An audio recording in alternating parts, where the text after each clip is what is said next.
পয়গম্বর বলছেন একটা ক্ষুদ্র মশা যদি ওই সেতুর উপরে বসে, মশার দেখে রেখে ওজন ভার, ওই ভার কিন্তু সেতু বহন করতে পারবে না, মশাটাও কেটে দ্বিখণ্ডিত হয়ে যাবে। এই রকম সেতু বানানো হয়েছে 1500 বছরের রাস্তা। আরে 1500 বছরের রাস্তার তলায় আল্লাহ পাক 7খানা জাহান্নামের আগুন বানিয়ে রেখে দিয়েছেন।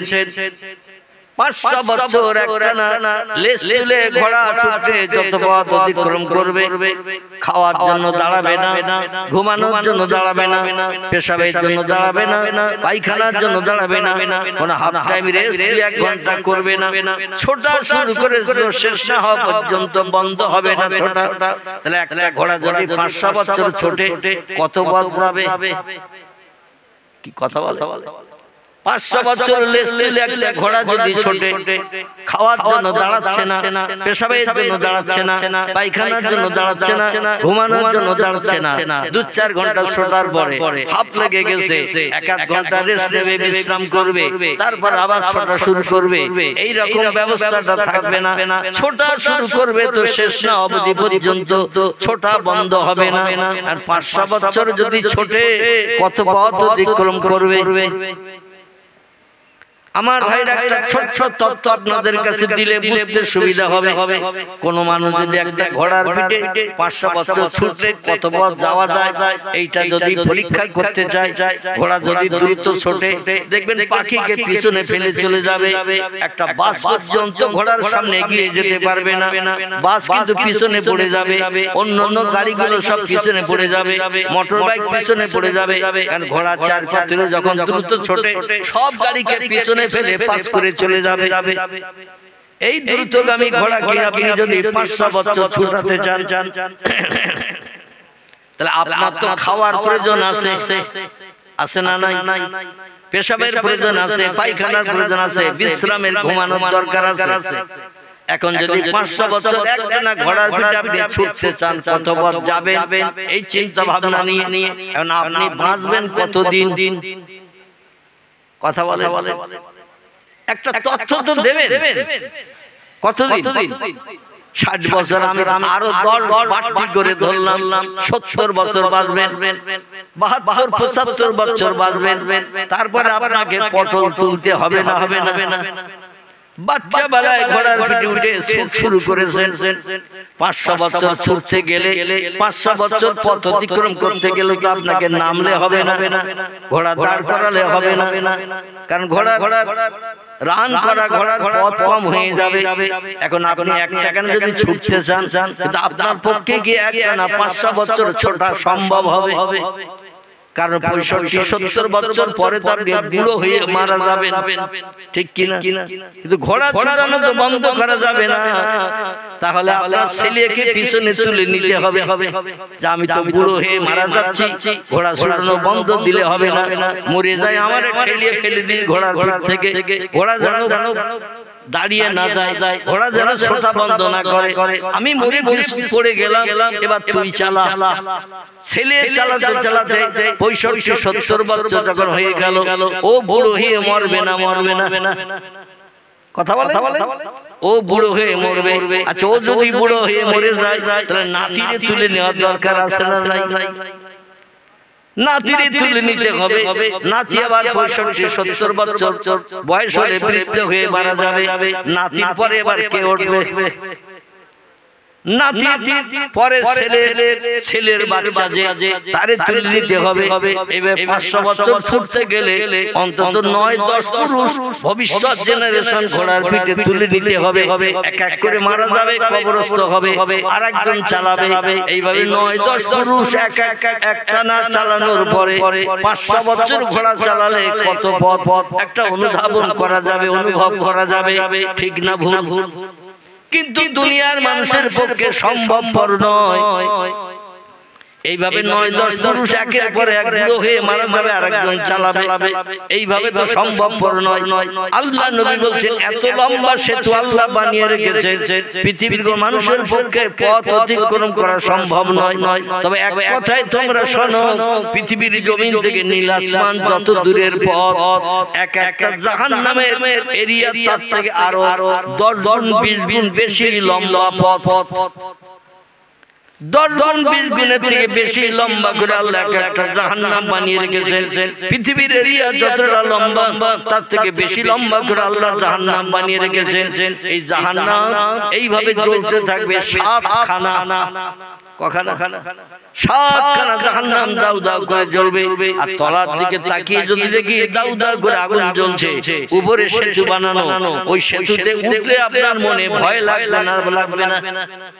আর ভয় এই জন্য লাগবে, তলায় জ্বলছে আগুন। আর যদি কাঁথি শীত হয়ে সাইডে যদি পড়ে যায়, আগুন তো আমারে গ্রাস করে খেয়ে নেবে আর জনম দগ্ধ করবে। এই ভয় এমনি হাত হাঁটুলিয়ে পড়বেন না, এমনি হাতে হাঁটুলে পড়ে যাবে। 2-10 ধার দৌড়িয়ে ছুটে গেলে যেতে পারবে, তারপরে আর যাওয়ার সম্ভাবনা থাকবে না। কিন্তু আল্লাহ প্রেমিক, খোদা ভক্ত, নবী প্রেমিক যারা, ওরা ওই জাহান্নামের সেতুর প্রথম রাস্তার মুখে যখন যাবে, ফেরেশতারা বলবেন ইয়া আখি, ও আল্লাহর বান্দা, ও দুনিয়ার মানুষ ভাই, একটু চোখ বন্ধ করো। কি করো? চোখ বন্ধ করো। লোকটি বলবে কেন? বলবে এই জন্য চোখ বন্ধ করতে বলছি, এই জাহান্নামের আগুন দেখলে তোমার অন্তরে সব ভয় হবে, এই পথ অতিক্রম করতে পারবে না, আরো হয়তো মারাও যাবে, চিন্তা করতে করতে বেহুশ হয়ে যাবে, হার্ট অ্যাটাক হয়ে যাবে। এই জন্য তুমি চোখ বন্ধ করো। লোকটা যেই চোখটা মুছে নেবে, সঙ্গে সঙ্গে আল্লাহর রহমতের ফেরেশতা বলবেন উদখুল, এবার চোখ তুমি খোলো, চোখ আলগা করো। লোকটা সঙ্গে সঙ্গে চোখ আলগা করবে। চোখ আলগা করার পরে আল্লাহর রহমতের ফেরেশতা বলে মা তারা, এবারে তাকিয়ে দেখো পিছনের দিকে একটু তাকাও। তাকিয়ে দেখবে জাহান্নাম পিছনে। লোকটা জাহান্নাম পেরিয়ে অপর পারে পৌঁছে গেছে। জোরে বলুন একটু সুবহানাল্লাহ। 1500 বছরের রাস্তা চোখ বন্ধ করেছে আর আলগা করেছে। এরই ভিতরে আল্লাহর রহমতের ফেরেশতারা আল্লাহর হুকুমে এই 1500 বছরের রাস্তা জাহান্নাম পার করে অপর পারে পৌঁছে দিয়েছে। আচ্ছা, এই সুযোগ যদি আমাদের নসিবে না জোটে, আমরা কি জাহান্নাম পাড়ি দিতে পারবো? নিজের প্রচেষ্টায় যদি আপনি জাহান্নামের সেতুর উপর দিয়ে চলেন, 2-10 হাত, 20 হাত কিংবা 50 হাত, 100 হাত দৌড়িয়ে ছুটে যেতে পারবেন। তারপরে অবশ্যই টলি আপনার পড়তেই হবে। সাইডে কোনো ধরা কিচ্ছু নাই, ওখানে আল্লাহর রহমত পাওয়ার দরকার আছে না নাই? এই রহমত যদি পেতে হয়, কবর পরীক্ষায় প্রথমে আমাকে পাস করতে হবে। কবরের পরীক্ষাটা খুব ভয়ঙ্কর, আবার পরীক্ষাটা খুব সহজ। কবরের পরীক্ষাটা খুব ভয়ঙ্কর বেঈমানদের জন্য, খোদাহারাদের জন্য, আল্লাহ ভোলাদের জন্য কবর পরীক্ষাটা খুব ভয়ঙ্কর।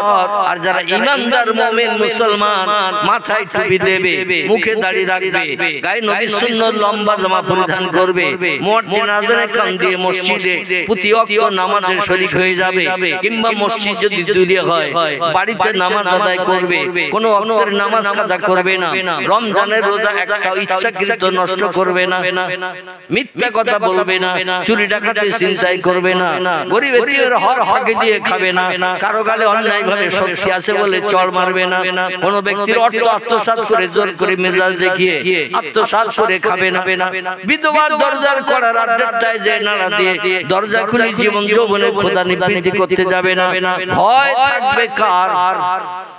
আল্লাহর ভয় যার হৃদয়ে থাকবে, এই খারাপ কাজগুলো সে ব্যক্তি কি করতে পারবে? কোনদিন ওই ব্যক্তি খারাপ কাজ করতে পারবে না। এজন্য আল্লাহ কোরআনে বলছেন ইয়া আইয়ুহাল্লাযীনা আমানুত্তাকুল্লাহ, ও দুনিয়ার ঈমানদার মুমিন মুসলমান নরনারী, আমারে না দেখে যারা বিশ্বাস করেছো, স্রষ্টা বলে মান্যতা দিয়েছো, তোমরা একটু আমাকে ভয় করো। কাকে? থানার ওসি কে নয়, এলাকার প্রধান কে নয়, মেম্বার কে নয়, এমএলএ কে নয়, ডাক্তার কে নয়, মাস্টার কে নয়, জঙ্গলের বাঘ ভাল্লুক সিংহ গন্ডার হিংস্র জীব জন্তুকে ভয় করা নয়। আমানুত্তাকুল্লাহ, আমি আল্লাহ আমার ভয় তোমার হৃদয়ে বেশি বেশি করে স্থান দাও। আমার ভয়টা যদি হৃদয়ে স্থান দিতে পারো, কোনদিন চুরি করতে যেতে পারবে না, ছিনতাই করতে যেতে পারবে না, গুন্ডামি করতে যেতে পারবে না, মদের আসরে বসে মদের ক্লাস ধরতে পারবে না, সুদের টাকা গরিব দুঃখীর উপরে বোঝা চাপিয়ে দিয়ে যে টাকা ধার দিয়েছো আসল টাকা আসলই থেকে যাবে। শতকরা মাসে 3 টাকা, শতকরা মাসে 4 টাকা 5 টাকা গরিব মানুষের অর্থকার উপার্জন করা পয়সা তোমার সুদের কারবারের জন্য তাকে দিতে হবে। বিবি বাচ্চার মুখে খাদ্য না তুলে দিয়ে আর 2 দিন মাত্র বাকি আছে, ওর তো সুদের টাকাটা দিতে হবে। আর সুদখোর যারা আছে আসল টাকার মায়া ওদের নাই, কিন্তু সুদের মায়াটা ওদের বেশি। ঠিক বললাম না? বললাম আসল দিস না দিস আমার কোনো আপত্তি নাই, কারণ আসল নিলে তো বাচ্চা পাবো না। ঠিক না ভুল? আসল চেয়ে নিলে তো বাচ্চা পাবো না। এজন্য আসল যতদিন রাখবি রাখ, আমার কোনো দুশ্চিন্তা থাকবে না।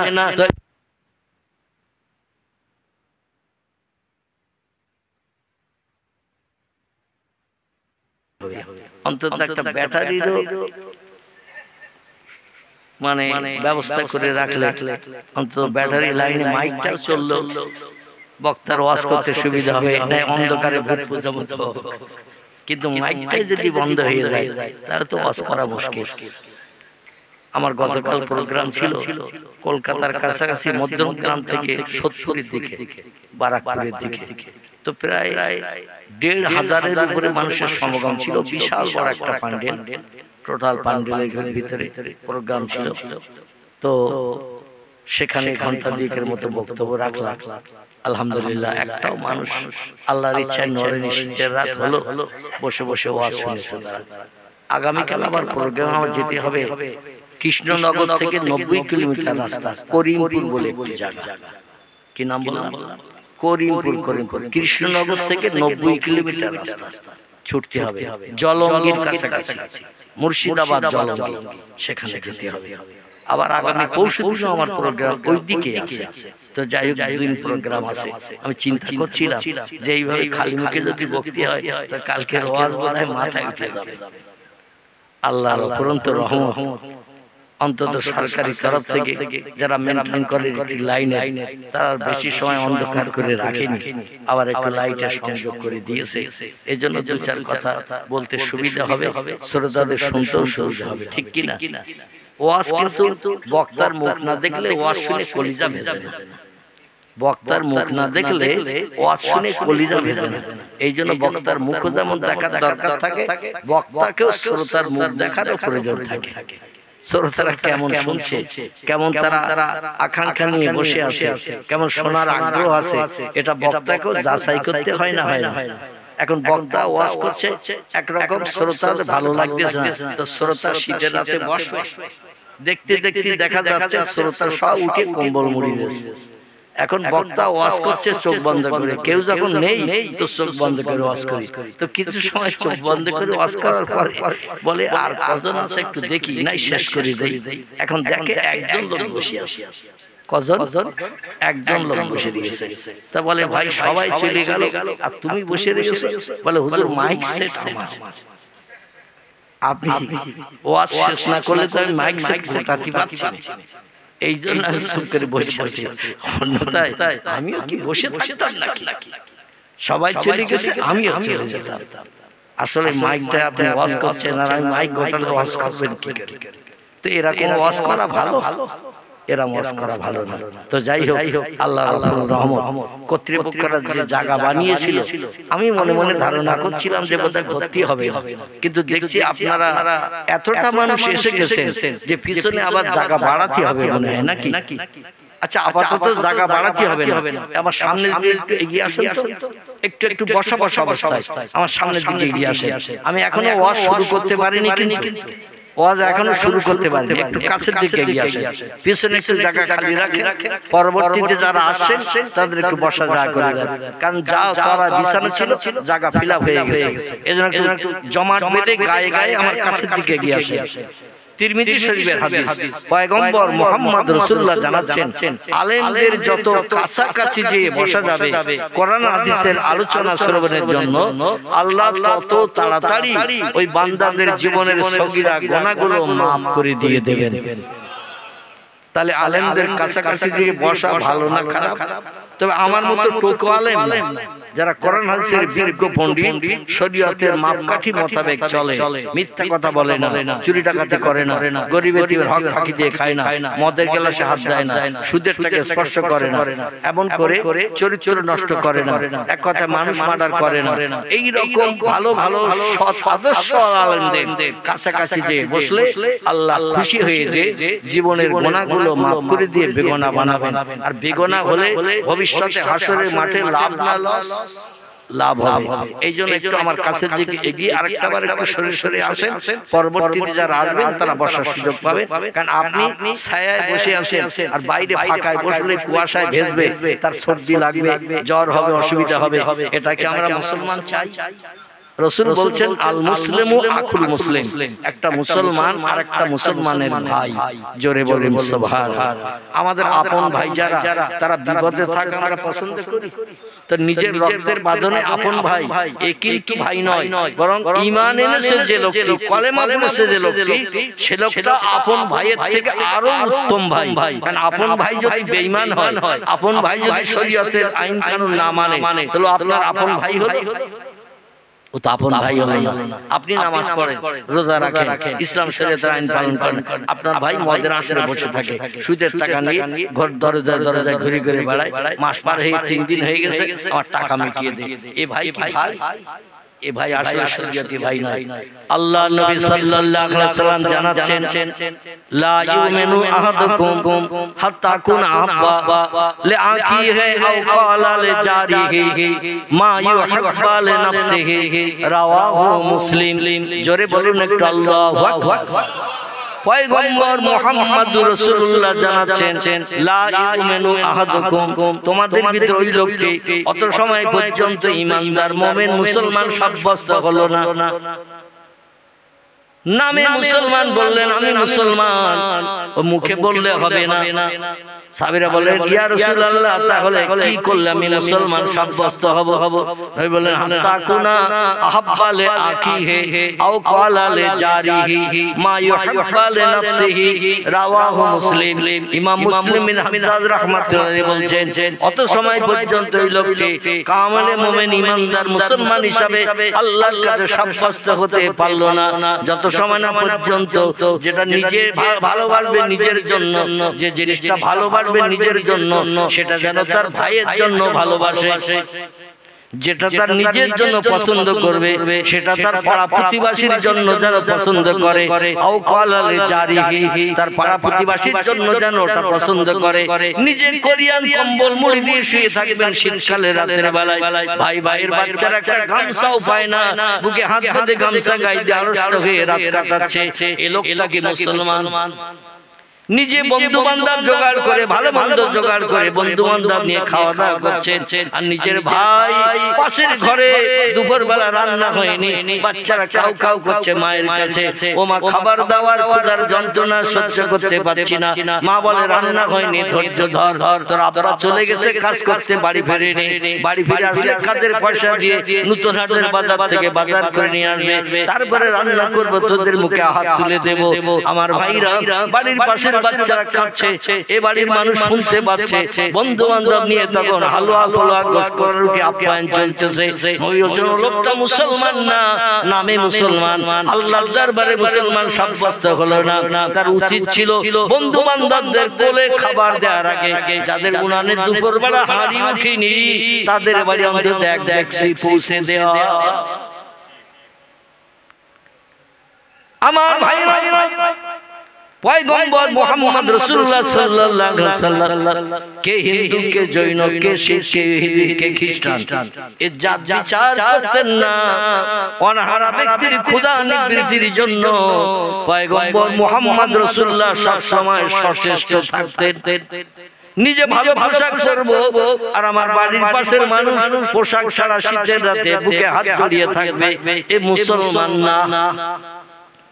পয়গম্বর মুহাম্মদ রাসূলুল্লাহর কাছে ইহুদি এসেছে দুপুরবেলা, খুব সংক্ষেপ করে তত্ত্বটা দেই। আমি কোরআনের আয়াত রেখেছিলাম আপনাদের কাছে, একটি তত্ত্ব গতদিন মক্তবের সামনে রেখেছিলাম, কম বেশি আপনারা ছিলেন যারা জানেন। আর দুটি তত্ত্ব বাকি আছে, আমার ভাইরা শেষের দিকে একটু দেওয়ার চেষ্টা করব। তবে এই তত্ত্বটা যখন মগজে এসে একটু তত্ত্বটা দেই।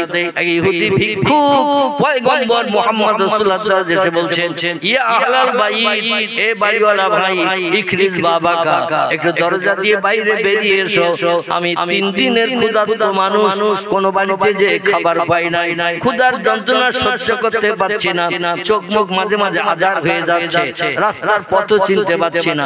যাদের বাড়ি খাবারের জন্য যাই তারা আপনার বাড়ির পরিচয় দিয়ে বলে ওখানে যাও, মুহাম্মদ কোনো মেহমান ছাড়া খাদ্য খায় না। নিজের বাড়ি রান্না করা খাবার খাওয়া তো দূরে থাক, কোন মেহমান যত সময় বাড়িতে না আসে, অতিথি বাড়িতে না আসে, ভিক্ষুক ফকির মিসকিন গরিব মানুষ বাড়িতে যত সময় না আসে, নবী মুহাম্মদ রাসূলুল্লাহ নিজের বাড়ি রান্না করা খাবারও খেতেন না। আমার ভাইরা, কিন্তু দুর্ভাগ্য পয়গম্বর মুহাম্মদ রাসূলুল্লাহর উনানে এক সপ্তাহ মাইশার উনানে হাঁড়ি ওঠে না। কদিন? এক সপ্তাহ, 7 দিন কোনো খাবার দাবার জোগাড় হয়নি, মাইশার উনানে হাঁড়ি ওঠেনি, কোনো খাবার রান্না হয়নি। এই জন্য পয়গম্বর দুশ্চিন্তার মাঝখানে আছে। পয়গম্বর মুহাম্মদ রাসূলুল্লাহ দুটো কাজ কোনোদিন করতে চাইতেন না। কঠিন কাজ, দুটি কাজ জীবনে কোনদিন 63 বছরের জিন্দেগিতে করতে চাননি। একটি কাজ হলো কারো কাছে হাত পেতে কিছু চাওয়া। কি করা? কারো কাছে হাত পেতে কিছু চাওয়া। আমি সমস্যা বিপদে মুসিবতে পড়েছি, আমার একটু উপকার করো, এই হাত পেতে চাওয়াটা রাসূল পছন্দ করতেন না। জোরে বলুন একটু সুবহানাল্লাহ। মানে হাত পেতে চাওয়াটা দৃষ্টিকটু, নিন্দনীয় মনে করতেন। কারো কাছে হাত পেতে কিছু চাইলে আবার আমার বিরুদ্ধে কি সমালোচনা করবে, কি মন্তব্য করবে, আমি চলে গেলে তার ঠিক ঠিকানা নাই। এই জন্য কারো কাছে হাত পেতে কিছু চাইতেন না। যদিও শরীয়তে এটা হালাল, শরীয়তে কি এই কাজটা শরীয়তে হালাল, কারো কাছে হাত পেতে নিজের সমস্যার কথা জানিয়ে কিছু চাওয়া, এটা শরীয়তে হালাল। তবে এটা হলো একেবারে কম দরজার হালাল। হালালের ভিতরে একেবারে কম দরজার হালাল, নিকৃষ্ট হালাল। যদিও বৈধ কারো কাছে হাতে হাতে কিছু চাওয়া, তবে এটা হলো কম দরজার হালাল, একেবারে নিকৃষ্ট হালাল। নবী এই জন্য কারো কাছে কোনো জীবনের সমস্যার কথা জানাতেন না, অভাবের কথা জানাতেন না, বিপদ মুসিবতের কথা জানাতেন না। যখন কোনো সমস্যার কথা জানানোর দরকার হতো জানাতেন কার কাছে? আলহামদুলিল্লাহ, জানাতেন তার কাছে যার মালের ভান্ডারের কোনো কমতি নাই, যার মালের ভান্ডারের কোনো কমতি নাই, তার কাছে চাইলে কি কোনো অসুবিধা আছে? আর আল্লাহ নিজেই বলেছেন, কারো কাছে হাত পেতে কিছু চেয়েও না, বরং আমার কাছে চাও, আমি তোমারে কিছু দিলে আমার মালের ভান্ডারের কোনো কমতিও হবে না। পূর্বে যা ছিল তাই রয়ে যাবে, বরং আরো বেশি রয়ে যাবে। আমি শুধু কোন বলবো আবার ভর্তি হয়ে যাবে। এই জন্য তোমাদের যত সমস্যা আমার কাছে জানাও, তো আমার কাছে জানালে সমস্যার সমাধান পাবে, আমার হুকুমের মান্যতা দিলে। মুয়াজ্জিনের আযানে কান দিতে হবে, রমজানের রোজা রাখতে হবে, সকাল সন্ধ্যা 8 ঘন্টা সময় দিয়ে আমার বাণী কোরআন তেলাওয়াত করতে হবে, চরিত্র সংরক্ষণ করতে হবে, তাহলে কিছু চাইলে পাবে। আর জীবনে আমার হুকুম তামিল করবে না, সারা জীবন চাইলেও শস্য দানা পরিমাণ কিছুই তুমি পাবে না। বোঝা গেল? এখন ভিক্ষুক এসে বলছেন, যার বাড়ি যাচ্ছি কিছু ক্ষুধার যন্ত্রণা নিবৃত্তির জন্য খাবার চাইতে, সবাই আপনার নাম বলে দিয়ে পাঠিয়ে দিচ্ছে। এখন আমি তো আপনার বাড়িঘর চিনি না, নতুন এসেছি মদিনার দেশে, তো আমি এই দেশে এসে খুব ক্ষুধার্ত হয়ে গেছি, এই জন্য যে কোনো লোকের বাড়ি যাই, বলে আমার বাড়িতে কোনো খাবার নেই। ওই বছরটা মদিনায় দুর্ভিক্ষ চলছিল, জমিনে ফসল খুব দুর্ভিক্ষ ছিল, এই জন্য অধিকাংশ বাড়িতে অভাব অনটন দেখা দিয়েছে, ব্যবসা বাণিজ্য কারবার খুব ভালো না, যার কারণে যার বাড়ি যাচ্ছে সে ফিরিয়ে দিচ্ছে। সবাই বলছে মোহাম্মদের বাড়ি যাও, মোহাম্মদ কোনোদিন কোনো মানুষকে ফিরায় না, যা থাকে বাড়িতে তাই দেয়। আমরা ভবিষ্যতে চিন্তা করে কিছু রাখি, মোহাম্মদ কিছু রাখে, পরে চিন্তা আল্লাহ করবে, পরে লাগবে এই চিন্তা আমরা করি, কিন্তু এই চিন্তা পরে লাগবে এই চিন্তা করে আমাদের পয়গম্বর মুহাম্মদ রাসূলুল্লাহ কিছুই রাখতেন না। আল্লাহ নবীর বাড়ির দরজায় যায় বলছেন, ইয়া আহলাল বাইত, ও বাড়িওয়ালা, ঘুরতে ঘুরতে ঘুরতে ঘুরতে ক্লান্ত হয়ে গেছে, আর চলতে ঘুরতে পারছে না। পার্শ্ববর্তী এলাকার মানুষের কাছে শুনলাম এই বাড়িটা হলো ইসলামের দাওয়াত দেওয়া ব্যক্তি, নাম তার মুহাম্মদ রাসূলুল্লাহ। আপনি যদি বাড়িতে থাকেন, ইখরিজ বাবাকা, দরজা দিয়ে একটু বাইরে বেরিয়ে আসেন, আমার সমস্যার কথাটা জানিয়ে একটু আমি সুবিধা পেতে পারি, সমস্যার কথা জানিয়ে আমি একটু লাভবান হতে পারি, নিজ জীবনের দুঃখ নিবৃত্তি করতে পারি। রাসূল আওয়াজ শুনে বাইরে থেকে ঘর থেকে বেরিয়ে আসলেন। আমরা মাঝে মাঝে বাইরে ফকির ভিক্ষুক আওয়াজ দিলে ডাকলে আমরা দরজার লকআপ করে লাগিয়ে দেই যেন আমি বাড়ি নাই। এই গ্রামে অবশ্য না হয় নাকি বাইরে ভিক্ষুক ফকির এসে মা মা করে ডাকতেছে, বাড়ির মেয়েরা বলে এই খোকা চুপ কর, মানে খোকা কথা বললে মা আছে বোঝা যাবে, তো মা বলছে খোকা চুপ কর, কেরা হাঁকাকি করতেছে, ভিক্ষা দাও, দুটো পয়সা দাও, চুপ কর, চলে যাক, তারপর আবার কথা বলিস। এরকম কিছু মেয়েরা আছে, তবে এই পাড়ায় নাই, এই পাড়ার মেয়েরা ভালো, ডাকলে বাচ্চা দিয়ে কিছু পাঠিয়ে দেয়। পয়গম্বর বাইরে বেরিয়ে এসে বলছেন, মা হালুকা মা করগা, ইয়া আইয়ুহান্নাস, হে অপরিচিত ব্যক্তি, আপনারা তো কম বেশি আমি চিনি না, কারণ এলাকার মানুষ কম বেশি আমি চিনি, যারা আমার ইমানদার ভাই, মান আনতা মেসমুকা, কে আপনি, আপনার পরিচয় আমারে দিন, আপনি কে, আপনার বাড়ি ঘর কোথায়? লোকটি বলছেন, আমি ধর্মে অবলম্বিত ইহুদি, এসেছি মদিনা দেশে ভিক্ষা বৃত্তি করে, প্রতিদিনকে এক গ্রামে এক এলাকায় যাওয়া যায়, মানুষ তো ভিক্ষা দেবে না, এই জন্য জায়গা পাল্টিয়ে পাল্টিয়ে যেতে হয়। আমাদের দেশের ভিক্ষুকরাও চালাক, সপ্তাহে একদিন করে গ্রামে ঢোকে, ঠিক না? প্রতিদিন ভিক্ষা দেবে, যারা ভিক্ষা দেওয়ার হলো কালী এসেছিল না তুমি, বলে হ্যাঁ, কালী যাওয়ার আজ হাঁড়ি চাল সববার দেব, আর কাউকে দেব না, এভাবে আসবে না, অন্ত সপ্তাহে একদিন আসবে, বৃহস্পতিবার, শুক্রবার, রবিবার, আর 2-5 জন আসে, আমরা তাদের জন্য কিছু চাল মগে করে কোটে করে রেখে দেই, তার থেকে এক মুঠো করে দেই। অতএব রোজ রোজ গেলে ভিক্ষা দেবে না, বরং বকাঝকা শুনতে হবে। নবী বললেন, তোমার খবর কি জন্য এসেছো? বলে, আমি 3 দিনের অনাহারা, ক্ষুধার্ত, চোখ মুখ ঘুরে যাচ্ছে, চলতে ফিরতে পারছি না, মদিনার বহু ঘরে দরজায় গিয়েছি দুপুরবেলা খাবারের জন্য, সবাই বলল ঘরে কিছু নাই, আমরাও অনাহারা আছি, আর যা কিছু আছে দেয়া যাবে না, রাতে চিন্তা আমাদের করতে হবে, বাচ্চা কাচ্চা আছে, তাদেরকে অনাহারা করে মারবো, এই জন্য আমি তোমাকে বলছি, তোমাকে একটা আশ্বাস দিচ্ছি, আমাদের দেশে একজন ব্যক্তি আছে যে অভাবীর অভাব নিবারণ করে, দুঃখের দুঃখ মোচন করে, কোনরত ব্যক্তি চোখের পানি মোচন না করে ছাড়ে না, সে ব্যক্তি হলো রাহমাতাল লিল আলামিন, খাতামান নবিয়িন, শাফিয়াল মুজনাবিন, রাহিতুল আশিকিন, মুরাদুল মুশতাকিন, সিরাজুল সালিকিন, মিসবাহুল মুকাররাবিন, জাজ্জুল হাসান আল হুসাইন, আবিল কাসিম, যার মধুর নাম আল্লাহ পছন্দ করে রেখেছেন মুহাম্মাদুর রাসূলুল্লাহ সাল্লাল্লাহু আলাইহি ওয়াসাল্লাম। ওই লোকটা বাড়ি যাও। তাই আপনার বাড়ি ঘুরতে ঘুরতে পরিচয় নিতে এসেছি। নবীজি সাল্লাল্লাহু আলাইহি ওয়াসাল্লাম ভিক্ষুকের বক্তব্য শুনে মা মরা শোকের মতো, বাবা মরা শোকের মতো, সন্তান মরা শোকের মতো হাউ হাউ করে দাঁড়িয়ে কান্না শুরু করেছেন। কি করছেন? আল্লাহর নবী শোকাহত হয়ে কাঁদছেন, কারণ মায়েশার উনানে 7 দিন হারিয়ে ওঠে না। বিশ্বনবী মুহাম্মদ রাসূলুল্লাহ স্বামী স্ত্রী এক জায়গায় বসে 7 দিন আহার করার সুযোগ পায় নাই।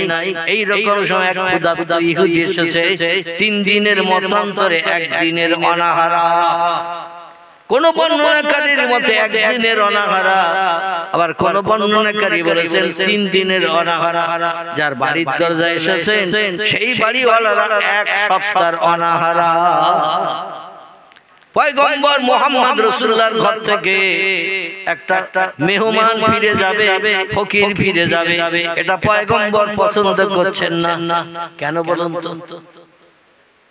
তথ্য দেখি দিতে পারবেন? যদি না পারেন তাহলে তথ্যটা দেই। আল্লাহ কোরআন পাকে জানিয়েছেন ফাম্মা সাইলা ফালা তানহার। আল্লাহ কোরআন পাকে জানিয়ে দিয়েছেন তোমার বাড়ি যদি কোনো সাইল ভিক্ষুক এতিম মিসকিন আসে, খবরদার তাকে যেন ফিরিয়ে দিও না।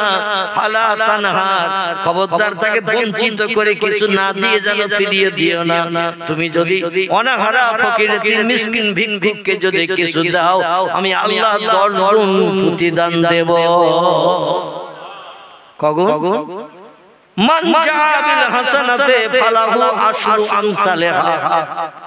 আল্লাহ কোরআনে তথ্য কোট করে জানিয়ে দিয়েছেন যদি আমার রাস্তায় তুমি 1 গুণ দান করো, গরীব এতিম মিসকিন অনাহারা ক্ষুধার যন্ত্রণায় কাতর, চোখ মুখ আঁধার হয়ে যাচ্ছে, এই ব্যক্তিকে যদি তুমি কিছু খাবার দিয়ে ক্ষুধা নিবৃত্ত করো, আমি আল্লাহ 10 গুণ খাবার তোমার হাঁড়িতে জুটিয়ে দেব। ফালাহু আশরু আমসালিহা, 10 গুণ বাড়িয়ে দেব। পয়গম্বর মুহাম্মদ রাসূলুল্লাহ তিরমিজি আবু দাউদ শরীফের হাদিসে জানিয়েছেন কোন ব্যক্তি চা মাত্র চিন্তা ভাবনা না করে, বিবি বাচ্চার কথা খেয়াল না করে, আল্লাহর যেমন দিন জন্য কোরআনের ইজ্জত রক্ষা করতে যে ফাম্মা সাইলা ফালা তানহার, ভিক্ষুক ফিরিও না, এতিম মিসকিনকে ফিরিও না, এই কথার মর্যাদা রক্ষা করতে যে বিবি বাচ্চা চিন্তা না করে কোন ব্যক্তি সঙ্গে সঙ্গে যা ছিল যদি তাই বার করে দেয়, আল্লাহ 10 গুণ থেকে 70 থেকে 700 গুণের যাজা আছে বৃদ্ধি করিয়ে আল্লাহ গরীব এতিম মানুষকে, সাধারণ ব্যক্তিকে ধনী বানিয়ে দিয়ে থাকে। ধনী বানান কে? গরীব করেন কে? আল্লাহ কারবা মাথার চুল ধরে যদি টানে, দুনিয়ার মানুষ পা ধরে যদি নিচে শোবে, ও কি নিচে আসবে না উপরে উঠবে? আবার আল্লাহ যদি কারো মর্যাদা সম্মান আত্মসম্মান নষ্ট করেন, দুনিয়ার 1000 মানুষ যদি তার সম্মান মর্যাদা দেয়, ও কি সম্মানিত হতে পারবে? কোনদিন পারবে না। আল্লাহ যেটা করেন সেটাই আমাদের নসিবে জুটে যায়। ভিক্ষুক বলছেন মা মাউকা ইয়া আহলাল বাইত, ও বাড়িওয়ালা ভাই, কত বাড়িতে গেলাম ক্ষুধা নিবৃত্তির জন্য, একজন মানুষ এক একটা ছলনা করে আমারে ফিরিয়ে দিল, ঘরে খাবার থাকতেও দিল না, বরং অন্য লোকের বাড়ি দেখিয়ে দিল। তারা একজন এক এক রকম ছলনা করলো। আপনি আজকে কান্না ছলনা করছেন যাতে আমি ফিরে যাই। ভিক্ষুক এই কথাটা বলছেন, আপনি আমার সামনে কাঁদছেন যাতে আমি ফিরে যাই, তো ফিরে যাওয়ার কোথায় যাব, কার বাড়ি যাব? এই মদিনায় তো ভিক্ষুকের অভাব নিবারণের জন্য, দুঃখ মোচনের জন্য আর কেউ আছে বলে আমার তো জানা নাই। সবাই আপনার পরিচয় দিল, বড় বড়কে আশা বেঁধে এসেছিলাম আপনার দরজায়, আর আপনি কান্নার ভান করে চোখ দিয়ে টপ টপ করে পানি ফেলছেন। কোন বিপদ মুসিবত না, অভাব অনটন না, দুঃখ দুর্দশা না, এইভাবে কান্নার ভান কোথা থেকে ট্রেনিং নিয়ে শিখেছেন? না কেঁদে আপনি বলতে পারতেন অন্য লোকের বাড়ি যেমন কিছু নাই, আমার বাড়িতেও কিছু নাই, এই জন্য তোমাকে আমি দেব, এমন কিছু আমার ঘরে নাই, বললেই তো অন্য লোকের মতো মিটে যেত। কিন্তু আপনি কাঁদছেন কেন? মা মাউকা ইয়া আহলাল বাইত, কে আপনারে কাঁদালো? কেন চোখের পানিতে বক্ষ বেলা করছেন? রাসূল ডেকে বলে ইহুদি ভাই, আপনি কদিনের অনাহারা?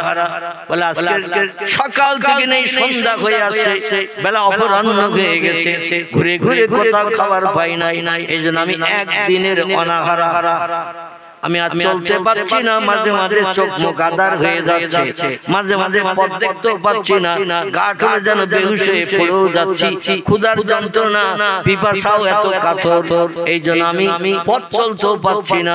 রাসূল বললেন, শোনো ভাই, আল্লাহ কোরআন যে বিধান আমাদের মান্য করার জন্য আল্লাহ পৃথিবীতে পাঠিয়ে দিয়েছেন, সে কোরআনে আল্লাহ জানিয়ে দিয়েছেন, ফাম্মা সাইলা ফালা তানহার, কোন ফকির এতিম মিসকিন ভিক্ষুক যদি দরজায় যায়, খবরদার কোনদিন যেন তারে ফিরিয়ে দেবে না। আজকের আমার বাড়ি থেকে আজ পর্যন্ত মদিনা থেকে কোনদিন কোন ভিক্ষুক ফিরে যায় নাই, কিছু না কিছু দিয়ে তারে খুশি করেছি। এমন একটা দুর্ভাগ্য আমার, আজকে আপনাকে ফিরিয়ে দিতে হচ্ছে। আমি এই জ্বালা সহ্য করতে পারছি না বলে আপনার ক্ষুধার যন্ত্রণার দিকে দৃষ্টি নিক্ষেপ করে আমি চোখের পানি ফেলে দাঁড়িয়ে দাঁড়িয়ে কাঁদছি। জোরে বলুন একটা সুবহান। ভিক্ষুক বলে, লা ইয়া আহলাল বাইত, এ বাড়িওয়ালা ভাই, আপনি যে তথ্য দিলেন তাই কাচ্ছেন, ওটা আমি বিশ্বাস করি না, ওটা আমি বিশ্বাস করি না। কোনদিন কাউকে ফেরান নাই, আজকে ফিরিয়ে দিতে হচ্ছে। এই জ্বালা সহ্য করতে পারছেন না বলে বলছেন, এটা আমার বিশ্বাস হয় না। পয়গম্বর বলছেন, আমার বাড়িতে একটানা 7 দিন উনানে হাঁড়ি ওঠে না। কদিন? 7 দিন উনানে হাঁড়ি ওঠে না, কোন রান্না বান্না হয় না। স্বামী এবং বিবি এক জায়গায় বসে খানচায় সামনাসামনি বসে আমরা কোন খাবারও খাওয়ার সুযোগ পাই নাই। এমন একটা দিনে আল্লাহ পাক আপনাকে ভিক্ষুক সেজে সাইল সাজিয়ে আমার বাড়িতে পাঠিয়েছেন, এই জন্য আমি দাঁড়িয়ে দাঁড়িয়ে কাঁদছি। ভিক্ষুক বলে, ও বাড়িওয়ালা মুহাম্মদ, মক্কার অধিবাসী, আব্দুল্লাহর বেটা, মামিনার নয়নের মনি, আমি লোকের শুনেছি আপনি বড় দয়াদ্র, আপনি বড় সৎ মানুষ, আপনি বড় ভালো মানুষ, দুঃখের দুঃখ মোচন করেন আপনি, কোনরত ব্যক্তির চোখের পানি মোচন করেন আপনি, সমস্যাগ্রস্ত ব্যক্তির সমস্যার সমাধান করে মুখে হাসি ফুটিয়ে বাড়ি পাঠান আপনি।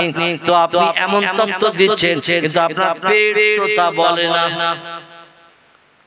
আপনার পেট তো তা বলে না। উনানে 7 দিন হাঁড়ি ওঠে না, কোন দানা পানি দাঁতে কাটার সুযোগ পান নাই, কিছু খান নাই, আপনার পেট তো তা বলে না। রাসূল বলছেন, মা হিয়া, কেন আমার পেটটা বলে না? কি করে তুমি বুঝলে?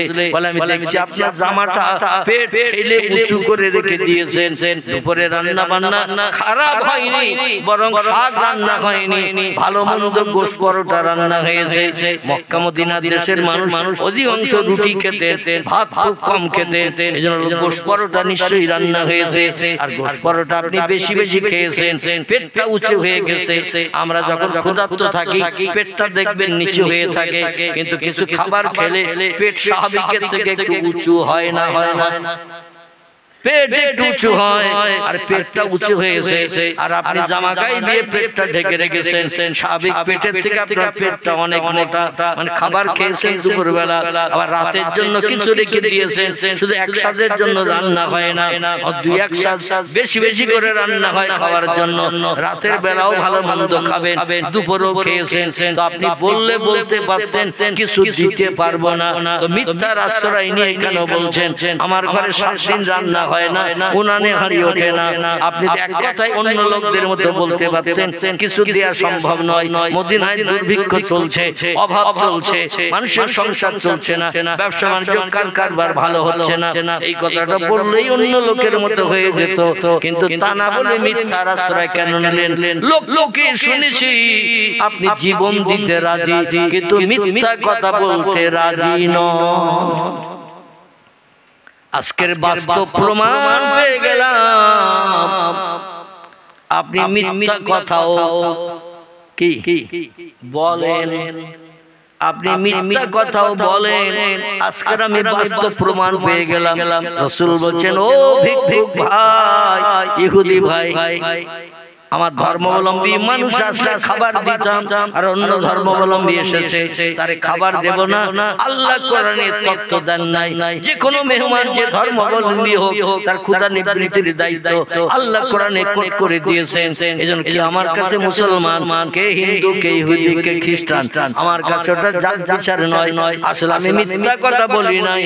আমার পেটটা উঁচু থেকে তুমি ধারণা করছো দুপুর বেলা ভালো মন্দ রান্না হয়েছে, বেশি বেশি খেয়েছি, এটাই যদি তোমার ধারণা হয় আর ওইটাই যদি তোমার বিশ্বাসযোগ্য হয়, তাহলে আমি একটি তথ্য তোমার কাছে জানতে চাই, তুমি দেখবে না আমার কথাটা শুনে বিশ্বাস করবে? ইহুদি বলল, মুহাম্মদ চোখে তো দেখতে পাচ্ছি, ও মুহাম্মদ পেটটা উঁচু, এরপরও তুমি কি দেখাতে চাও? রাসূল বললেন, ভাই জামা গায়ে দিয়ে পেটটা উঁচু আছে তাই তুমি দেখে ধারণা করছো আমি ভালো মন্দ দুপুর বেলা রান্না হয়েছে তাই বেশি বেশি খেয়েছি। ও ভাই একটু বাস্তব দেখো।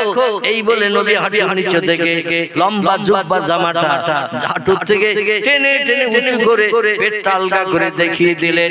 যেই পেটটা আলগা করে দেখালেন, ইহুদি বাস্তব চোখে দেখলো 8টা পাথর একটা পাশাপাশি সাজিয়ে খেজুরের পাতার ডাটা দিয়ে দড়ি বানানো। আমাদের দেশে যেমন নারকেলের সবলা দিয়ে দড়ি বানায়, এর একটি দড়ি বলে। আল্লাহ সব ঘুমিয়ে পড়েছে। কাঁথা দড়ি, নারকেলের সবলা দিয়ে সুতো বানিয়ে দড়ি তৈরি হয়। আচ্ছা, দড়ি শক্ত না নরম? শক্ত। বর্ষার পানিও সেখানে কাপাটের দড়ি যদি 6 মাসে বর্ষার পানি পড়লে ভিজে পচিয়ে যায়, কাঁথার দড়ি অন্তত 1.5-2 বছর বেশিও থাকে, ঠিক কি না? কিন্তু ছোট ছোট নারকেলের ছোবড়া ও চিকিয়ে চিকিয়ে মেশিনের মাধ্যম দিয়ে পাকিয়ে দড়ি বানায়। ও দেশে তো নারকেল গাছ নাই, সৌদি আরবের দেশে একটাও নারকেল গাছ নাই। আপনাদের নেকো খাসদার বাবরকতে আল্লাহ আদমকে 3-3টি বার নবীজির দেশ দেখার সুযোগ করেছেন। আগামী তো আল্লাহ পাকের দরবার আমি নিয়ত করেছি, আল্লাহ কঠিন রোগ থেকে মুক্তি যদি আমারে দেয়, অন্তত কাবার গায়ে হাত দেওয়া না পর্যন্ত আল্লাহ যেন কবরে ডেকে না নেয়। এই নিয়তটা আমি করেছি। আল্লাহ বাতায় নিয়তটা পূর্ণ করার জন্য আবার কঠিন রোগ থেকে সুস্থ করিয়েছে। তো আমার ওয়াদাটা পূর্ণ করতে হবে। সামনে আগামীতে চিন্তা ভাবনায় আসি। তো 3-3টি বার নবীজির দেশে আমি গেছি, যে চারিদিকে আমি পায়ে হেঁটে হেঁটে কাবা শরীফের পার্শ্ববর্তী এলাকায় 10-11 কিলোমিটার পর্যন্ত পায়ে হেঁটে হেঁটে ঘুরে ঘুরে বেরিয়েছি। কেন বলুন তো? কেউ হাঁটে না, কিন্তু আমি কাবা শরীফ থেকে চতুর্দিকে 11-12 কিলোমিটার রাস্তা পর্যন্ত পায়ে হেঁটে হেঁটে ঘুরেছি। এই জন্য ঘুরেছি, এই দেশের নবীজি নিজেও পায়ে হেঁটে ঘুরেছেন 53 বছর বয়স পর্যন্ত। ক বছর? 53 বছর বয়স পর্যন্ত পয়গম্বর এই দেশের জমিনে দ্বীনের দাওয়াত দিতে, কলেমার দাওয়াত দিতে, ইসলামের কথা বলতে দেশের মানুষের ঘরের দরজায় দরজায় পয়গম্বর পৌঁছে গেছে।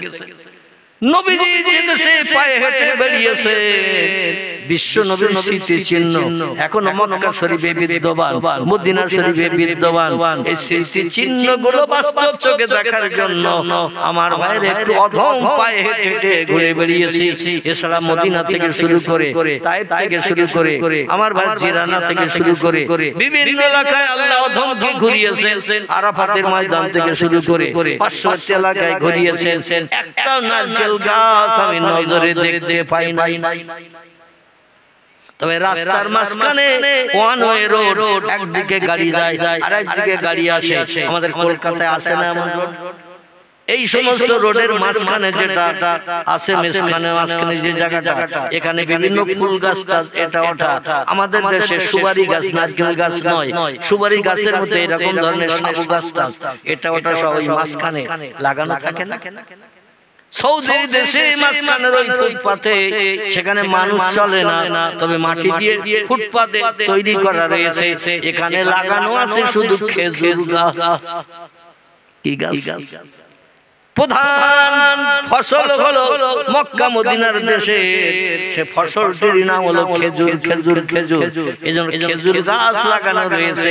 অন্য কোন গাছ নজরে দেখতে পাওয়া যায় না, যার কারণে নারকেল গাছের কোনো নাম নিশানা টোটাল সৌদি আরবের দেশে নাই।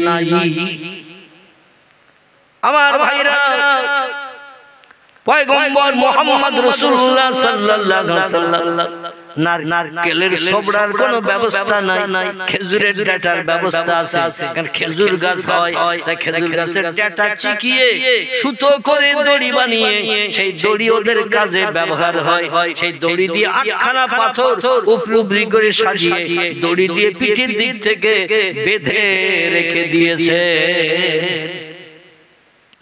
জোরে বলা যাবে না একটু সুবহানাল্লাহ। একেতে ক্ষুধার্ত 7 দিনের অনাহারা, তারপরে উনানে হারিয়ে ওঠে না, কোনো খাবারের ব্যবস্থা নেই। নবী সাহাবীদের কাছে কিছু চাইলে দিতেন না।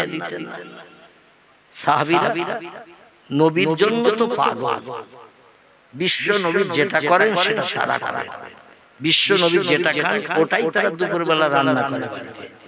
নবী খাচ্ছে শাক আর আমরা খাবো গোশত। আল্লাহ নবী বলছেন লা ইউমিনু আহাদুকুম হাত্তা আকুনা আহাব্বা ইলাইহি মিন ওয়ালিদিহি ওয়া ওয়ালাদিহি ওয়ান নাসি আজমাইন। রাওয়াহু মুসলিম। ইমাম মুসলিম বিন হাজ্জাজ রাহমাতুল্লাহি বিশ্ব নবীর জবানি হাদিস শরীফে নকল করেছেন। আল্লাহ নবী বলছেন লা ইউমিনু আহাদুকুম, অত সময় পর্যন্ত তোমাদের ভিতরে ওই লোকটি কামেলে মুমিন ঈমানদার সাব্যস্ত হলো না, আল্লাহ প্রেমিক আল্লাহ ওয়ালা হতে পারলো না, হাত্তা আকুনা আহাব্বা ইলাইহি, যত সময় না পর্যন্ত ওই লোকটি আমি মুহাম্মদ আমারে ভালো না বাসবে। সাহাবীরা বলে ইয়া রাসূলুল্লাহ আপনারে কেমন ভালোবাসলে, আপনি তো আপনার ভালোবাসার কথা বলছেন, আপনাকে কেমন ভালোবাসলে আমরা ঈমানদার মুমিন সাব্যস্ত হব, আর ঈমানদারদের জন্য ঠিকানা হবে জান্নাত। ঠিক কি না? ঈমানদারদের জন্য ঠিকানা হবে জান্নাত। কেমন আপনাকে ভালোবাসতে হবে? আল্লাহ নবী বললেন ও সাহাবীরা তোমরা শোনো, হাত্তা কুনা হাব্বাইহি মিন ওয়ালিদিহি ওয়া ওয়ালাদিহি ওয়ান নাসি আজমাইন। বাপ সন্তানের যেমন ভালোবাসে, সন্তান বাপের যেমন ভালোবাসে, মা মেয়ের যেমন ভালোবাসে, মেয়ে মায়ের যেমন ভালোবাসে, বন্ধু বান্ধব আপনজন আত্মীয় স্বজনকে মানুষ যেমন প্রেম মহব্বত দিয়ে ভালোবাসে, তার থেকে বেশি ভালোবাসা আমি মুহাম্মদ আমার সঙ্গে যত সময় তোমরা তৈরি করতে না পারবে তত সময় তোমরা কামেলে মুমিন ঈমানদার মুসলমান নও। আচ্ছা, নবীর এই কথাটা মূল্য কি আমরা কেউ দিতে পেরেছি? স্ত্রী থেকে আল্লাহ নবীকে বেশি ভালোবাসতে পেরেছি? সন্তানের থেকে আল্লাহ নবীকে বেশি ভালোবাসতে পেরেছি? আমরা পারি না। বন্ধু বান্ধবের থেকে পয়গম্বরকে বেশি ভালোবাসতে পারি না। বাপ মায়ের থেকে আমরা বেশি ভালোবাসা আল্লাহ নবীকে বাসতে পারি না। এই জন্য লাহোরের করাচি, পাকিস্তানের লাহোরের করাচির একজন আল্লাহওয়ালা মানুষ, তার নাম মুফতি শফি রহমাতুল্লাহ আলাইহি। কি নাম বললাম? মনে থাকবে? লোকটির নাম হলো মুফতি শফি রহমাতুল্লাহ আলাইহি। তিনি বিশ্ব নবী সিরাত নিয়ে, নবীর জীবনী নিয়ে একটি কিতাব লিখেছেন। কিতাবটির নাম হলো মুজিজাতুন নবী। কি নাম বললাম? মুজিজাতুন নবী। বিশ্ব নবীর জীবন আদর্শের অলৌকিক তাজ্জব ঘটনা। আরবিতে নাম হলো মুজিজাতুন নবী, বাংলা অর্থ হলো বিশ্ব নবীর অলৌকিক তাজ্জব ঘটনা বলি। কিতাব পুস্তক। এই কিতাবে মুফতি আল্লামা শফি রহমাতুল্লাহ পাকিস্তানের লাহোরের করাচি নামক জায়গা, যেখানে ইন্টারন্যাশনাল এয়ারপোর্ট আছে পাকিস্তানের এই করাচি, সেইখানকার অধিবাসী। তিনি একটি তথ্য দিয়েছেন তার কিতাবে। আমি তথ্যটা আপনাদের কাছে পরিবেশন করি। নবীর কদর জানে সাহাবী, মাসলিদার কদর জানে বাঙালি। বুঝতে পেরেছেন? আবার বলি, নবীদার কদর জানে সাহাবী, মাসলিদার কদর জানে বাঙালি। নবীর কদর, নবীর প্রেম, নবীর মোহাম্মত, নবীর ভালোবাসা এটা পৃথিবীতে দেখিয়ে দিয়ে গেছে নবীর সাহাবীরা। আর মাসলিদার কদর জানে বাঙালি। মাছ কত রকম করে রান্না করে খেলে টেস্ট আর স্বাদ পাওয়া যায়, এটা বাঙালিরা সব থেকে বেশি জানে। ঠিক বললাম না ভুল বললাম? কারণ আমাদের ভারতবর্ষের অনেক রাজ্য আছে, সে রাজ্যের মানুষেরা মাছ খাওয়া তো দূরে থাকে, মাছ দেখলে বলে পানি পোকা। আমাদের এলাকার অনেক ছেলেরা গুজরাট যায় না, সুরাট মিরাটি যায় না, জিজ্ঞাসা করে দেখবেন বাড়ি ফিরলে ওদের দেশের লোকেরা মাছ জীবনে পানি থেকে ধরেও না, রান্না করে খায়। ওরা বলে পানি পোকা, পোকা আবার খাওয়া যায়। আর আমাদের ছেলেরা যে পুকুরে হাঁটড়িয়ে মাছ ধরে বাসা কোটা করে হাঁড়িতে দিয়ে ঝোল করে খায়, বলে বাজার করবো না। মাছের উপরে আর কিছু আছে নাকি? শিঙি মাছ, মাগুর মাছ, শোল মাছ, কই মাছ, ওরা পানি পোকা বলে। এই ভারতবর্ষে অন্য কোন জায়গায় যেতে হবে? কেউ জানে মাছ হলো পানির পোকা, আবার কেউ জানে মাছ কোন মাছটা কেমন রান্না করে খেলে হয়। মৌরলা মাছ বাজার থেকে আনলে বিবির থাটিং দিয়ে বলে ঝোল কর। মৌরলা মাছের ঝোল করে চোখের জ্যোতি শ্রীবির দিয়ে হয়। ঠিক কি না? আবার ওই মাছ বাজার থেকে কিনে আনলে বলে বেশি পেঁয়াজ দিয়ে কালিয়া কর। বাংলাদেশের পর্দা ফসর ইলিশ যদি কিনে নিয়ে আসে, বলে আচ্ছা করে সরিষা বাটা দিয়ে একটু ঝোল কর। মাছ দিস না দিস কোনো অসুবিধা নাই, ঝোল যেন 3 দিন পাই। ইলিশ মাছের ঝোল এ টেস্টফুল, আস্বাদ না একেবারে সাধারণ ইলিশ মাছের ঝোল। তবে আগের মতো আর টেস্ট এখন নাই। আমি ছোটবেলায় দেখেছি সকালবেলা পৌষ মাসে শীতে, মাঘ মাসে শীতে ইলিশ মাছের হাঁড়ি সরা আলগা করলি গন্ধ ভ্যাক করে নাকে লাগে, কি সুন্দর সুগন্ধ। আর ওই রকম সেই বসা ঝোল, ভাতের মাড়িগুলো সকালবেলা শীতকালে যখন বসে যায়, ইলিশ মাছের ঝোলগুলো যখন বসে যায়, আবার একটু গরম করে দিলে আবার স্বাভাবিক হয়ে যায়। ভাত দিয়ে মাখালে শুধু মনে হয় না আরো ভাত নাই, আরো ভাত নাই, মানে খেয়ে কি মজা কি তৃপ্তি। এই জন্য মুফতি শফি রহমাতুল্লাহ আলাইহি বলছেন, মাছলি দার কদর জানে বাঙালি, গলদা চিংড়ি বাগদা চিংড়ি বাজার থেকে কম দামে যদি কেউ কিনে নিয়ে আসে, বাড়িতে এসে বাড়িওয়ালা ডেকে বলে নারকেল কোথায় পাওয়া যায়, বলে না বলে, কারণ বাগদা চিংড়ি এনেছি, গলদা চিংড়ি এনেছি, এর ঝোল করলে হবে না, ভাজা করলে হবে না। আব্দুল করিম চাচার বাড়িতে নারকেল থাকে, অনেক নারকেল গাছ আছে, দুটো নারকেল আলকোর, তারপরে দুধ বার কর, নারকেলের দুধ দিয়ে গলদা চিংড়ি বাগদা চিংড়ি রান্না করে খেলে অন্তত 6 মাস আর জিভের থেকে টেস্ট যাবে না। ঠিক না? আমরা নবীর মোহাম্মদ, নবীর প্রেম ভালোবাসা সাহাবীদের মতো দিতে পারি নাই। আমরা শুধু মাছের কদর দেই, মাছ হলে আর কোন জিনিসের প্রয়োজন নাই। আমরা হলাম সেই বাঙালি। এই জন্য মুফতি শফি রহমাতুল্লাহ তত্ত্বটা চিন্তা ভাবনা করে দিয়েছে। তত্ত্বটা হলো বাস্তব সত্য। জোরে বলুন একটু সুবহান। অসুবিধা হচ্ছে না তো? খুব সংক্ষেপ করব আমার ভাইরা। এবার পয়গম্বর পেটটা উঁচু করে, জামাটা উঁচু করে যখন দেখালেন, দেখ 8খানা পাথর পরস্পর উপরে সাজানো, আর যাতে খলিয়ে পড়িয়ে না যায়, ঝরিয়ে পড়িয়ে না যায়, তো খেজুরের পাতা একটা দড়ি বানিয়ে পিঠের দিক থেকে শক্ত করে বাঁধা, তার উপরে জামাটা গায়ে দিয়েছে, তাই জামাটা একটু পেট ফেলে রেখে দিয়েছে। গর্তের ভিতরে 4খানা পাথর, পেটটা এত গর্ত হয়ে গেছে, না খেয়ে অনাহার হওয়ার কারণে পেটের গর্তের ভিতরে ঢুকে গেছে 4খানা পাথর, আর 4খানা পেটের উপরে আছে। এই 4খানা পাথর যদি উপরে উপরে পেটের উপরে থাকে, তাহলে জামা ঠেলে উঠবে না? উঠবে, জামা ঠেলে উঠবে। এই দৃশ্য যখন ইহুদি দেখলো, ইহুদি আর দাঁড়িয়ে থাকতে পারে না, চোখের পানিতে বুক ভাসিয়ে হাউ হাউ করে কান্না শুরু করেছে।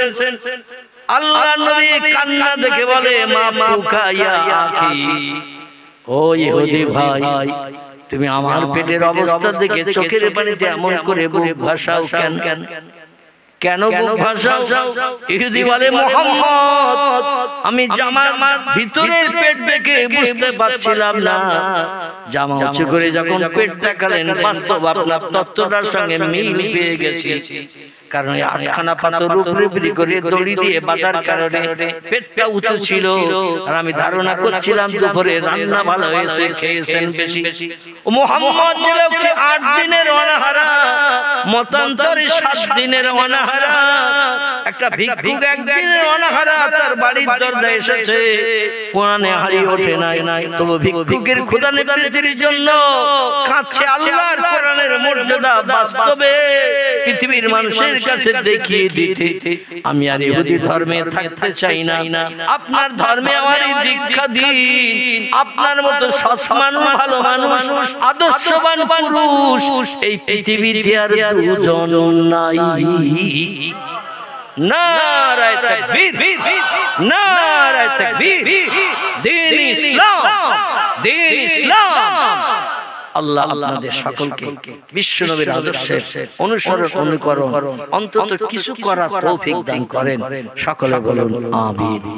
আমার ভাইরা, এই নবী মুহাম্মদ রাসূলুল্লাহ আল্লাহর কাছে কিছু চাইলে আল্লাহ দেবে না, বঞ্চিত করবে। আর আমরা যদি ভিক্ষুকের আওয়াজের প্রত্যুত্তর না দিয়ে চুপ করে বাচ্চারে বলে চুপ করে থাক, চলে যাক, তারপর কথা বলিস, আল্লাহ আমাদের দেবে তো নাকি কিছু চাইলে? আল্লাহ বলেন আমার ভিক্ষুক হলো আমার মেহমান, ভিক্ষুক হলো আমার মেহমান, মেহমানের ফিরিয়েছো তোমারও বঞ্চিত করব। এই পয়গম্বর মুহাম্মদ রাসূলুল্লাহ মসজিদে নববীর ভিতরে জায়নামাজের পাটি পেতে মাগরিবের নামাজ শেষ হয়ে গেছে। কিসের নামাজ? মাগরিবের নামাজ শেষ হয়ে গেছে। আলী মুর্তজা বসে বসে খাচ্ছেন। আল্লাহ নবী বলছেন মাবুকা ইয়া আলী ইবনে আবি তালেব, এ আবু তালেবের বেটা আলী, মদিনার জমিনে মসজিদে নববীতে মাগরিবের নামাজ আদায় করে তুমি খাচ্ছ কেন? আলী বলছেন ইয়া রাসূলুল্লাহ, অভাবে তাড়নায় পড়ে সংসারের দুস্থতার অভাবে দিকে দৃষ্টি নিক্ষেপ করে ইয়া রাসূলুল্লাহ আমার দুই বেটা হাসান হুসাইনকে ইহুদির বাড়ি জামিন রেখে আমি 200 দিরহাম খরচ করে ধার করে নিয়ে এসেছিলাম। মেয়াদ ছিল আজকের দিনের সূর্য আদায়ের আগ মুহূর্ত পর্যন্ত, কিন্তু সূর্য অস্তমিত হওয়ার আগে মদিনার বিভিন্ন সাহাবীদের কাছে, আপনার মহব্বতের সঙ্গীদের কাছে, আমি বিভিন্ন ভাইদের কাছে গেছি, মুসলিম ভাইদের কাছে যে বললাম অন্তত আমাকে 100 দিরহাম কর্জ দাও। একজন যদি 200 দিতে না পারো 100 দিরহাম কর্জ দাও, আমি নবীর জামাই আলী মুর্তজা তোমার ঋণ পরিশোধ করব ইনশাআল্লাহ। বড় বিপদগ্রস্ত হয়ে হাত পাচ্ছি, যারা নবী পছন্দ করে না কারো কাছে হাত পাতা, কিন্তু চরম বিপদে মুসিবতে পড়ে হাত পাচ্ছি, কারণ আজকের দিনটা চলে গেলে, সন্ধ্যায় সূর্য অস্তমিত হয়ে গেলে, রাতের আধার নেমে আসলে আমার দুই বেটা ইমাম হাসান হোসেন আর ঘরে ফিরবে না। তার জনম দুঃখিনী মা হযরতে ফাতেমারে মা বলে ডাকতে পারবে না, আমার আব্বা বলে ডেকে কলিজার তুষের আগুন নিবারণ করতে পারবে না। হাসান হোসেন ইহুদির বাড়ির দাস, গোলাম, চাকর, মানদার হয়ে যাবে। এই জন্য 200 দিরহাম সূর্য ডোবার আগে নিয়ে চলে যেতে হবে। তোমাদের ঘরের দরজায় এসেছি, নবীর জামাই হয়ে মান সম্মান ইজ্জতে লাথি মেরে অন্তত 200 দিরহাম আমারে কর্জ দাও। সবাই বলল অভাবের বছর, বড় অভাবের বছর, ফসল আদি হয় নাই, ব্যবসা বাণিজ্য কারবার ভালো চলে না, দুর্ভিক্ষ চলছে, আমাদের 100 দিরহাম 50 দিরহাম দেওয়ার মতো ক্ষমতা নাই। আমার ভাইরা কেউ দিতে পারল না, কিন্তু বেলা হাসি মসজিদে নববীতে খোঁজ করতে করতে পয়সা ঋণ কিনতে যেতে আমার ভাইরা মাগরিবের আযান ধ্বনি আলীর কর্ণগোচর হয়েছে। হাইয়া আলাস সালাহ, হাইয়া আলাস সালাহ। আরবি ভাষা, এর বাংলা অর্থ হলো নামাজের জন্য ধাবিত হও, আল্লাহর মন্দিরের জন্য দৌড়িয়ে মসজিদে চলে এসো। যেখানে কাতারবদ্ধ হয়ে জামাতে নামাজ হয়, আল্লাহর মন্দির করো, কারণ হাইয়া আলাল ফালাহ, ওই নামাজ আদায় করলে, আল্লাহরে খুশি করলে, আল্লাহ তোমাকেও খুশি করবে। আলী বলল আর মানুষের দরজায় যাওয়া যাবে না। আল্লাহর রেজামন্দির আওয়াজ এসেছে হযরতে বেলালের কণ্ঠে, যে বেলালের তোতলা জবানের কণ্ঠের আওয়াজ এই তামাম পৃথিবীর মহাশূন্য পেরিয়ে এক একটা মাঝখানের মহাশূন্য যেমন ফাঁকা, এক একটা আকাশ তেমন পুরো। তাফসীরে ফি জালালুল কোরআন, বিখ্যাত কোরআনের তাফসীর, তাফসীরে রুহুল বায়ান, তাফসীরে মাওজিহুল কোরআন, তাফসীরে বায়ানুল কোরআন, বিখ্যাত কোরআনের তাফসীরের ভিতরে লেখকেরা লিখেছেন এই পৃথিবীর জমিন থেকে নীল আকাশ যতটা ফাঁকা, একটা আকাশ ততটা পুরো। তার উপরে আবার ততটা ফাঁকা, আবার একটা আকাশ ততটা পুরো। তার উপরে আবার ততটা ফাঁকা, আবার একটা আকাশ ততটা পুরো। আল্লাহ জি খলাকা সাবআ সামাওয়াতিন তিবাকান, জোরে বলুন একটু সুবহান। আল্লাহ বলছেন আমি মাঝে মাঝে ফাঁকা দিয়ে দিয়ে আকাশ বানিয়েছি। কটা আঙ্গুল দেখছেন তো? এই কটা আকাশ বানিয়েছি। এই আকাশের পরে তার উপরে আবার মহাশূন্য ফাঁকা একটি জায়গা বানিয়েছি, নাম তার সিদরাতুল মুনতাহা। কি নাম বললাম? সিদরাতুল মুনতাহা। তার উপরে আবার বহু দূর ফাঁকা, তারপরে একটা জায়গা আছে, জায়গাটির নাম হলো আরশ কুরসি, আরশ মুআল্লা, যেখানে আল্লাহ অতীতে ছিলেন, বর্তমানে আছেন, ভবিষ্যতেও থাকবেন। আর সেখান থেকে তাম বিশ্ব চরাচর পরিকল্পনা করে আল্লাহ সব নির্বাহ করে সবকিছু পরিকল্পনা করে চালান। জোরে বলুন সুবহানাল্লাহ। আর দুনিয়ার জমিনে মসজিদে নববীর ভিতরে তোতলা জবানিতে বেলাল আযান দিচ্ছে, আল্লাহু আকবার আল্লাহু আকবার, আশহাদু আল্লা ইলাহা ইল্লাল্লাহ। বেলালের জিহ্বা মক্কার মুশরিক শত্রুরা পেরেক ফুটিয়ে ফুটিয়ে লোহার শিক গরম করে পেরেক ফুটিয়ে ফুটিয়ে জিবের ঘা যখন সেরে গেল, জিভটা ছোট হয়ে গিয়েছিল, যেন আরবি শিন অক্ষর উচ্চারণ করতে পারতেন না। উনি আশহাদু আল্লাহ বলতেন। কি বলতেন? আশহাদু শিন, এই অক্ষরটা উচ্চারণ করতে পারতেন না, বলতেন আশহাদু আল্লা ইলাহা ইল্লাল্লাহ, আশহাদু আন্না মুহাম্মাদার রাসূলুল্লাহ। এই আশহাদু শব্দটা শিন অক্ষর দিয়ে উচ্চারণ করতে হয়। তিনি শিন অক্ষর উচ্চারণ না করে সিন অক্ষর উচ্চারণ করতেন। যে অক্ষরের মাথায় কোনো পুটলি নাই এরে বলে সিন, আর যে অক্ষরের মাথায় তিনটি পুটলি আছে, কটা? তিনটি পুটলি আছে, এরে বলা হয় শিন।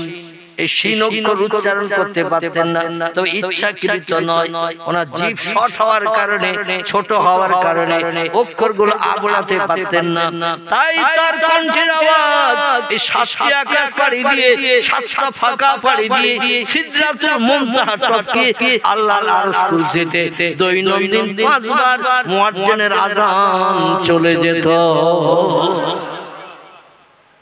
আল্লাহর দরবারে যদি এই সাতটা আকাশ পাড়ি দিয়ে সিদরাতুল মুনতাহা টপকে আল্লাহর আরশ পাকে যদি আওয়াজ যায়, আল্লাহওয়ালা মানুষদের কানে আওয়াজ যাবে না? যাবে না? আল্লাহওয়ালা মানুষদের কানে আওয়াজ যাবে। রাসূল বললেন জুলহালাইফে তোমার বসবাসের জন্য ভাড়া বাড়ি ঠিক করেছি, ওইখানে ফতেবাড়ি নিয়ে তুমি বসবাস করো। আলী বললেন ইয়া রাসূলুল্লাহ, এই মদিনা থেকে 8 কিলোমিটার দূর, অনেক দূরের রাস্তা, সেইখানে ভাড়া বাড়ি ঠিক করেছেন, আর প্রতি ওয়াক্তে আমার নামাজ পড়তে আসতে হবে। আমার ঘোড়া নাই, উট নাই, কোনো যানবাহন কিছুই নাই, আমি গরিব দুঃখী। মায়েশার ঘরে রান্না হলে আমি পেতাম, যেদিন রান্না হতো না আপনিও অনাহারা থাকতেন, আমি অনাহারা থাকতাম। এত দূরে ঘর বেঁধেছে, আমি সেখান থেকে প্রতি ওয়াক্তে আপনার পিছনে জামাতে শরীক হব কি করে? রাসূল বললেন আলী রে, ওয়ালা তাহজান ওয়ালা তাখাব ইয়া আলী, ও আলী চিন্তা করো না, ভয় করো না। মান কানা লিল্লাহ, যে লোকটি আল্লাহর আপন হয়ে যায়, কানা আল্লাহু লাহু, আল্লাহ তার আপন হয়ে যায়। ওয়ালি বেলাল মসজিদ নববীতে যখন আযান দেবে খালি মুখে, ওই আযানের আওয়াজ হাওয়ার মাধ্যম দিয়ে 8 কিলোমিটার দূরে জুলহালাইফ বস্তিতে আল্লাহ তোমার কানে আগে পৌঁছে দেবে। আর মসজিদের পাশে ময়রার দোকানের বেঞ্চিতে বসে থাকি, ক্লাব ঘরে বসে থাকি, মুয়াজ্জিন আওয়াজ দেয়, মাইক দেওয়ালের ক্লাব ঘরের দেওয়াল যেন ফাটিয়ে দেয় আওয়াজ দিয়ে, কিন্তু মুসলমানের কানে আওয়াজ পৌঁছায় না। ঠিক বললাম না? আওয়াজ পৌঁছায় না। আলী রাদিয়াল্লাহু ভরাক্রান্ত মন নিয়ে দুঃখওয়ালা মন নিয়ে মসজিদে নববীতে চলে এসেছেন মাগরিবের জামাতে অ্যাটেন্ড করার জন্য। যেখান থেকে নামাজ ফরজ হয়েছে মেরাজের পর থেকে নিয়ে আলীর জীবনে এক একটা নামাজ তিনি কাজা করেন নাই। জোরে বলুন সুবহানাল্লাহ। তাই দৌড়িয়ে ছুটে এসেছেন মসজিদে নববীতে। প্রিয় নবী মুহাম্মদ রাসূলুল্লাহ 3 রাকাত নামাজ মাগরিবের ফরজ নামাজ 2 রাকাত কিরাত করে 1 রাকাত নিশ্চিততা অবলম্বন করে আল্লাহ পয়গম্বর নামাজ আদায় করে দিয়ে দিয়েছেন। কেউ বা সুন্নাত পড়লো, কেউ বা পড়লো না। নামাজ শেষ হয়ে গেল, সাহাবীরা একে একে আপন আপন ঘরে প্রত্যাবর্তন করছেন। মসজিদে নববী খালি হতে যাচ্ছে, দেখে মসজিদে নববীর এক সাইড থেকে হঠাৎ একটা করুণ কান্নার আওয়াজ ভেসে আসে। যে সাহাবীরা নবীর পিছনে থাকতেন তারা জিকির আজকার তাসবিহ তাহলিল একটু বেশি বেশি সময় ধরে করতেন। আর আমাদের মসজিদে অনেক মানুষ প্রথম কাতারে আসে উট কুরবানি সওয়াব নেয়ার জন্য, আর ঝোপঝাপ হাঁসের মতো মাথা নিচু করে আর পা সোজা করে। আমার ভাইরা পিছনের মানুষ অনেকে নামাজ এখনো শেষ হয় নাই, ও ঘাড়ের উপর দিয়ে লাফিয়ে লাফিয়ে 13 কাতার পার হয়ে বেরিয়ে যায়। ঠিক না ভুল? এত যদি ব্যস্ততা থাকে তাহলে সামনে এসেছো কেন? কোন মানুষ নামাজ আদায় করছে তারে কেন তুমি নামাজে ঘাটতি দেখা ঘটাচ্ছ কেন? দুশ্চিন্তায় ফেলছো কেন? সূরা কেরাতে ক্ষতি হবে, কি পড়ছে তার স্মরণে থাকবে না, তার 2 কাঁধে ধরে ঠেলে রাস্তা বার করে বেরিয়ে যাচ্ছ। অত যদি ব্যস্ততা থাকে পিছনের কাতারে শেষ কাতার যদি থাকে সেইখানে একা দাঁড়িয়ে যাও নাকি? তাহলে কারো আর কাঁধে হাত দিয়ে ঠেলতে হবে না, পাউসে করে আর হাত কাটতে হবে না কাঁধের উপর দিয়ে। কি রাগ হচ্ছে? এতে রাগ করলে আমার কিছু করার নাই, কিছু বলার নাই। যদি তুমি ব্যস্ত থাকো, ক্লাব ঘরে বসো 1.5 ঘন্টা, চায়ের দোকানে বসো 2 ঘন্টা, চা খাওয়ার গল্প করো।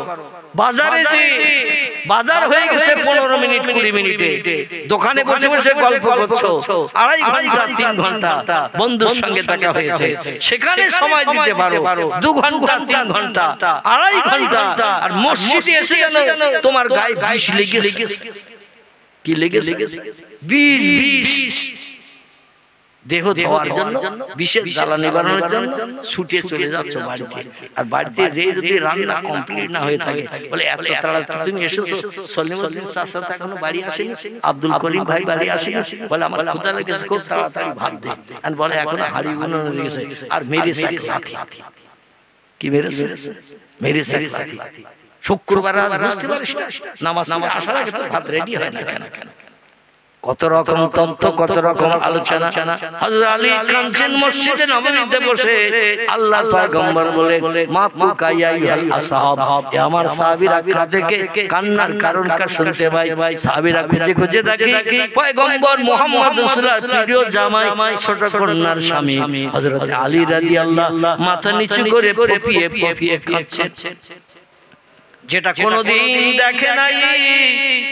আর সেই নজির সাহাবীরা দেখছে। ফাতেমারে পেয়েছে মানে আল্লাহর জান্নাতের সুখ আলীর ঘরে এসে গেছে। আর কান্নার প্রয়োজন নাই, কোনো অভাব অনটন নাই। স্বামী স্ত্রী এক মনা, এক সঙ্গে সুখ দুঃখের ভাগীদার, জীবনে অশান্তি হয় না। জোরে বলুন সুবহানাল্লাহ। কিন্তু কাঁদে কেন? সাহাবীদের আল্লাহ নবী বললেন আলীকে আমার কাছে একটু ডেকে নিয়ে এসো। সাহাবীরা বললেন ইয়া আখি আলী, ও ভাই আলী, আল্লাহর পয়গম্বর তোমারে ডাকছে।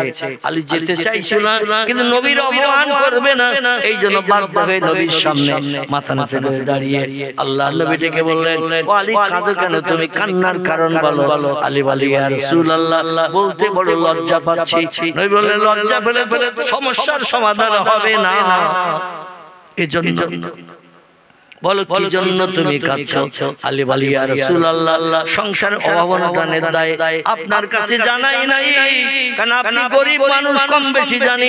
দিন মজুরিও মাঝে মাঝে করেন সংসার নির্বাহের জন্য। ইহুদির ঘরে খেজুর বাগানের খেজুর পাড়ার কাজ করেছেন আপনি, মশকে করে পানি কুয়া থেকে উঠিয়ে ইহুদির ঘরেও পৌঁছে দিয়েছেন। তার প্রতিদান 1 দিরহাম 2 দিরহাম যা দিয়েছে তাই নিয়ে সংসার নির্বাহের জন্য বাজার বাজারঘাট করে বিবিদের কাছে পৌঁছে দিয়েছেন সেটাও আমি জানি। একদিকে আপনার সংসার অচল, আপনি 9টা স্ত্রী নিয়ে সংসার করছেন, তারপর আমার সংসারে অভাবের কথা আপনার কাছে তুলে ধরবো, এটা তো যুক্তিযুক্ত নয়। এজন্য আমার সংসারে অভাবের কথা আপনার কাছে তুলে ধরি নাই, আপনি আরো বেশি দুশ্চিন্তাগ্রস্ত হবে। নবীজি এইরকম একটা ঘটনা ঘটে গেছে, আপনার কন্যার মুখে হাসি ফোটাতে, আপনার কন্যার প্রস্তাবকে বাস্তবে আমি পূর্ণ করতে যে আমার 2 বেটাকে ইহুদির বাড়িতে জামিন রেখে এসেছি ইয়া রাসূলুল্লাহ। কিন্তু ইহুদি শুধু কর্জ দিতে চাই নাই, আমি তার খেজুর বাগানে কাজ করি, কুয়া থেকে পানি তুলে মশক করে বাড়িতে এনে দেই। ইয়া রাসূলুল্লাহ, তবু সে বিশ্বাস করলো না, তাই বলে তোমার 2 বেটাকে আমার কাছে জামিন রেখে যাও, কারণ 2 বেটার মহব্বত স্বামী স্ত্রী তোমরা কম বেশি বেশি বেশি করে করো সেটা জানি। হাসান হোসেনের চেহারা দেখতে যেমন, আল্লাহর পয়গম্বর তোমার শ্বশুর বিশ্ব মানবতার শ্রেষ্ঠ প্রতীক মুহাম্মদ রাসূলুল্লাহর চেহারাটাও দেখতে অবিকল তেমন। নবী বলেছেন, হাসান ও হোসেন রে মাঝে মাঝে একটু আমার কাছে আসবি। ইমাম হাসান হোসেন বলে, ইয়া জাতি, ও আমাদের নানাজি, আপনার কাছে মাঝে মাঝে কেন আসতে হবে? বলে, আমার নিজের চেহারাটা আমি আয়না ছাড়া নিজেই দেখতে পাই না। আয়নার সামনে দাঁড়ালে নিজের চেহারাটার প্রতিবিম্ব ছবি দেখতে পাওয়া যায়, কিন্তু এমনি এমনি নিজের চেহারাটা কেমন কোনো ব্যক্তি দেখার সুযোগ পায় না। তবে 2 ভাই যখন আমার সামনে আসিস, আমি রাসূল তোদের চেহারা থেকে অনুভব করি আমি মুহাম্মদ রাসূলুল্লাহ ওদের মতো তেমন। এই জন্য আমি বারবার তোদের আমার সামনে আসতে বলি, তোদের চেহারা দেখে আমার কলিজার ক্ষুধা নিবৃত্তি করি, পরিতৃপ্ত হই, মনের দুঃখ নিবারণ করি। কিন্তু আলী রে, আজ 1 মাসাধিক কাল হলো তোমার 2 বেটাকে বারণ করেছো আমার সঙ্গে মসজিদে নববীতে এসে দেখা করতে, আমার কাছে এসে গল্প গুজব করতে, আমার নিয়ে খেলাধুলা করতে। তুমি কি তোমাদের বেটাকে আমার কন্যা ফাতেমাও কি আসতে নিষেধ করেছে? আজ 1 মাস কাল দেখি না। আলী বলছে, লা ইয়া রাসূলুল্লাহ, আমাদের ছেলেকে এই জন্য আপনার কাছে আসতে বারণ করি নাই, আসলে সংসারের অভাব নিবারণের জন্য, হাড়িতে খাদ্য টানের জন্য 2 বেটাকে ইহুদির বাড়ির জামিন রেখে 200 দিরহাম কবজ করে নিয়েছিলাম, আর মজুরি খেটে খেটে অল্প অল্প করে 200 দিরহাম পরিশোধ করে দিয়ে হাসান হোসেনকে ঘরে ফিরিয়ে আনবো। সময় নিয়েছিলাম 1 মাস। ইহুদি একটা ওয়াদা করে বলেছিল, 1 মাসের শেষের দিন যেদিন হবে, ওই দিন সূর্য পশ্চিম দিকে ডোবার আগে টাকা ফিরিয়ে দিলে হাসান হোসেনের ফেরত পাবে, আর সূর্য ডুবে গেলে কিন্তু হাসান হোসেনকে 200 দিরহামের বিনিময়ে আর তুমি ফেরত নিতে পারবে না, আমার হয়ে যাবে। আমি তাতেই রাজি হয়ে 200 দিরহাম কর্জ নিয়ে বাজার ঘাট করে উনানে হাড়ি উঠিয়ে রান্না বান্না করেছি, রোগ থেকে মুক্তি পেয়েছি, কঠিন জ্বর থেকে নিষ্কৃতি পেয়েছি। 1 সপ্তাহ কাল আমি কোনো মজুরি খাটতে যেতে পারি নাই, কঠিন বুখার জ্বরে পড়েছিলাম। তাই ইয়া রাসূলুল্লাহ সুস্থ হওয়ার পরে কাজকর্ম করেছি, সংসার পরিচালনা করেছি, কিন্তু দেনা পরিশোধ করতে পারি নাই। আপনার বহু সাহাবীদের কাছে আজ বিকালবেলা তন্ন তন্ন করে ঘুরেছি কিছু টাকা ধার করার জন্য, কর্জ করে হাসান হোসেনকে ফিরিয়ে আনবো, কিন্তু কেউ আমার মুখে হাসি ফোটাতে পারে নাই। আর সন্ধ্যা হয়ে গেছে, মাগরিবের নামাজ হয়ে গেছে, তারপরে আপনি আমারে ডেকেছেন ইয়া রাসূলুল্লাহ। এই জন্য বসে বসে খাচ্ছি। ঘরে যে ফাতেমার কাছে কি করে মুখ দেখাবো? ফাতেমা তো অপেক্ষায় আছে। আজ 1 মাস পরে 2 ছেলের চেহারা দেখে কলিজার খুশির আগুন নিবৃত্তি করবে। 2 ছেলের চেহারা দেখে তাদের আব্বা বলে ডেকে বুকে জড়িয়ে নিয়ে জীবনে স্নেহ দিয়ে জীবনের অভাব অনটন দুঃখগুলো নিবারণ করবে। আমি একা গেলে তো ফাতেমা সহ্য করতে পারবে না, হাসান হোসেনকে তো সারা দিনে ফিরিয়ে আনতে পারলাম না। এই জন্য বসে বসে কাঁদছি, কি করব এখন? নবী বলেন, ওয়ালা তাহজান ওয়ালা তাখাউ ইয়া আলী ইবনে আবি তালিব, ও আবু তালেবের বেটা আলী রে, কোনো চিন্তা নাই, ভয় নাই, আমি পয়গম্বর মুহাম্মদ রাসূলুল্লাহ এখনো তো হায়াতে বেঁচে আছি। আর একটু জোরে হবে না? নারে তাকবীর। রাসূল থাকা মানে ভালো না খারাপ? আচ্ছা, নবী চলে গেছে তাই খারাপ? নবী কিন্তু কবরে জিন্দা অবস্থায় আছে, দৈনন্দিন আমাদের খবর নেন। আর আমাদের অভাব অনটন নিবারণের জন্য আল্লাহর কাছে কবরে কেঁদে কেঁদে চোখের পানিতে বুক ফাটাচ্ছেন, এখনো পর্যন্ত তার বাস্তব প্রমাণ দিয়েছেন। আমাদের বসিরহাটের পাশে ঘুমিয়ে আছেন আল্লামা রুহুল আমিন রাহমাতুল্লাহ আলাইহি, এবং আল্লামা হুজুরের মুর্শিদ ছিলেন যিনি পীর সাহেব কেবলা ছিলেন, নাম তার আবু বকর সিদ্দিকী আল কুরাইশি, ফুলপুরা শরীফের স্বনামধন্য পীর সাহেব এবং ফুলপুরা শরীফের পীর সাহেব কেবলা বড় সাহেবজাদা, তার নাম হলো আব্দুল হাই সিদ্দিকী। কি নাম বললাম? আব্দুল হাই সিদ্দিকী, যাকে বড় হুজুর বলা হতো। এই তিনজন রওজা মোবারকের ভিতরে ঢোকার পারমিশন পেয়েছিল বাদশা ইবনে সৌদ যখন সৌদির রাষ্ট্রনেতা ছিলেন। কি নাম বললাম? বাদশা ইবনে সৌদ, ইনি যখন সৌদির রাষ্ট্রনেতা ছিল, এই তিনজনকে রওজার ভিতরে ঢোকার পারমিশন দিয়েছিলেন। আর আল্লাহ এনাদের অন্তরে চোখ খুলে দিয়েছিলেন। দাদুর কেবলা কবরের মাথার পাশে দাঁড়িয়ে যখন ইস্তেখারা করে বাহ্যিক চোখ বন্ধ করে অন্তরে চোখ চালিয়েছেন, উনি বলছেন আল্লাহে লা শাক্কা ফিহি, সেই খোদার কসম আমি আমার অন্তরে চোখ দিয়ে দেখছি আল্লাহর পয়গম্বর কবরের ভিতরে সিজদায় পতিত হয়ে উম্মতের জন্য কেঁদে কেঁদে কবরের মাটি ভিজিয়ে কাদা করে দিয়েছে। আর একটু জোরে বলা যাবে না? আল্লাহর পয়গম্বর কবরের ভিতরে শুয়ে সিজদায় পতিত হয়ে উম্মতের জন্য কেঁদে কেঁদে চোখের পানিতে কবরের মাটি ভিজিয়ে কাদা করে দিয়ে দিয়েছেন। কাফনের কাপড় পর্যন্ত আমার ভাইরা কবরের মাটির দাগ, কাদার দাগ লেগে গেছে। আল্লাহর পয়গম্বর নিশ্চিন্ত মনে হয়ে ঘুমান না, দুশ্চিন্তা মুক্ত হয়ে থাকেন না। শুধু উম্মতের চিন্তা অতীত কাল থেকে নিয়ে 1450 বছর আগে থেকে নিয়ে কিয়ামত অবধি আমাদের জন্য তিনি জিন্দা অবস্থায় কাঁদছে। সেই পয়গম্বর বলছেন আমি আসি, কোনো অসুবিধা নাই, তুমি এক কাজ করো, এই আমার সাহাবীরা তোমরা মাগরিবের নামাজের পরে মসজিদে নববীতে এখনো যারা আছো, আর কিছু মানুষ তো ঘরে প্রত্যাবর্তন করেছে, বিবি বাচ্চার সঙ্গে সাক্ষাৎ করতে গেছে, এশার আযান হবে, তারা আবার নামাজ পড়তে আসবে। এখন তোমরা যারা আছো তোমাদের ভিতরে কারো কাছে কি 200 দিরহাম পাওয়া যাবে? কিংবা তোমরা সবাই মিলে কালেকশন করে 200 দিরহাম কি দিতে পারবে? আলী বলছেন ইয়া রাসূলুল্লাহ, এখন আর টাকা কালেকশন করে কোনো লাভ হবে না। কি হবে? লাভ হবে না। রাসূল বললেন কেন? এদিকে আওয়াজ হচ্ছে, পিছনের দিকে আওয়াজ হচ্ছে। আহারে আমার ভাইরা, আলী বলছেন এখন আর টাকা কালেকশন করে কোনো লাভ হবে না। রাসূল বলেন আলী কি চিন্তা করে এই তথ্য তুমি দিচ্ছ?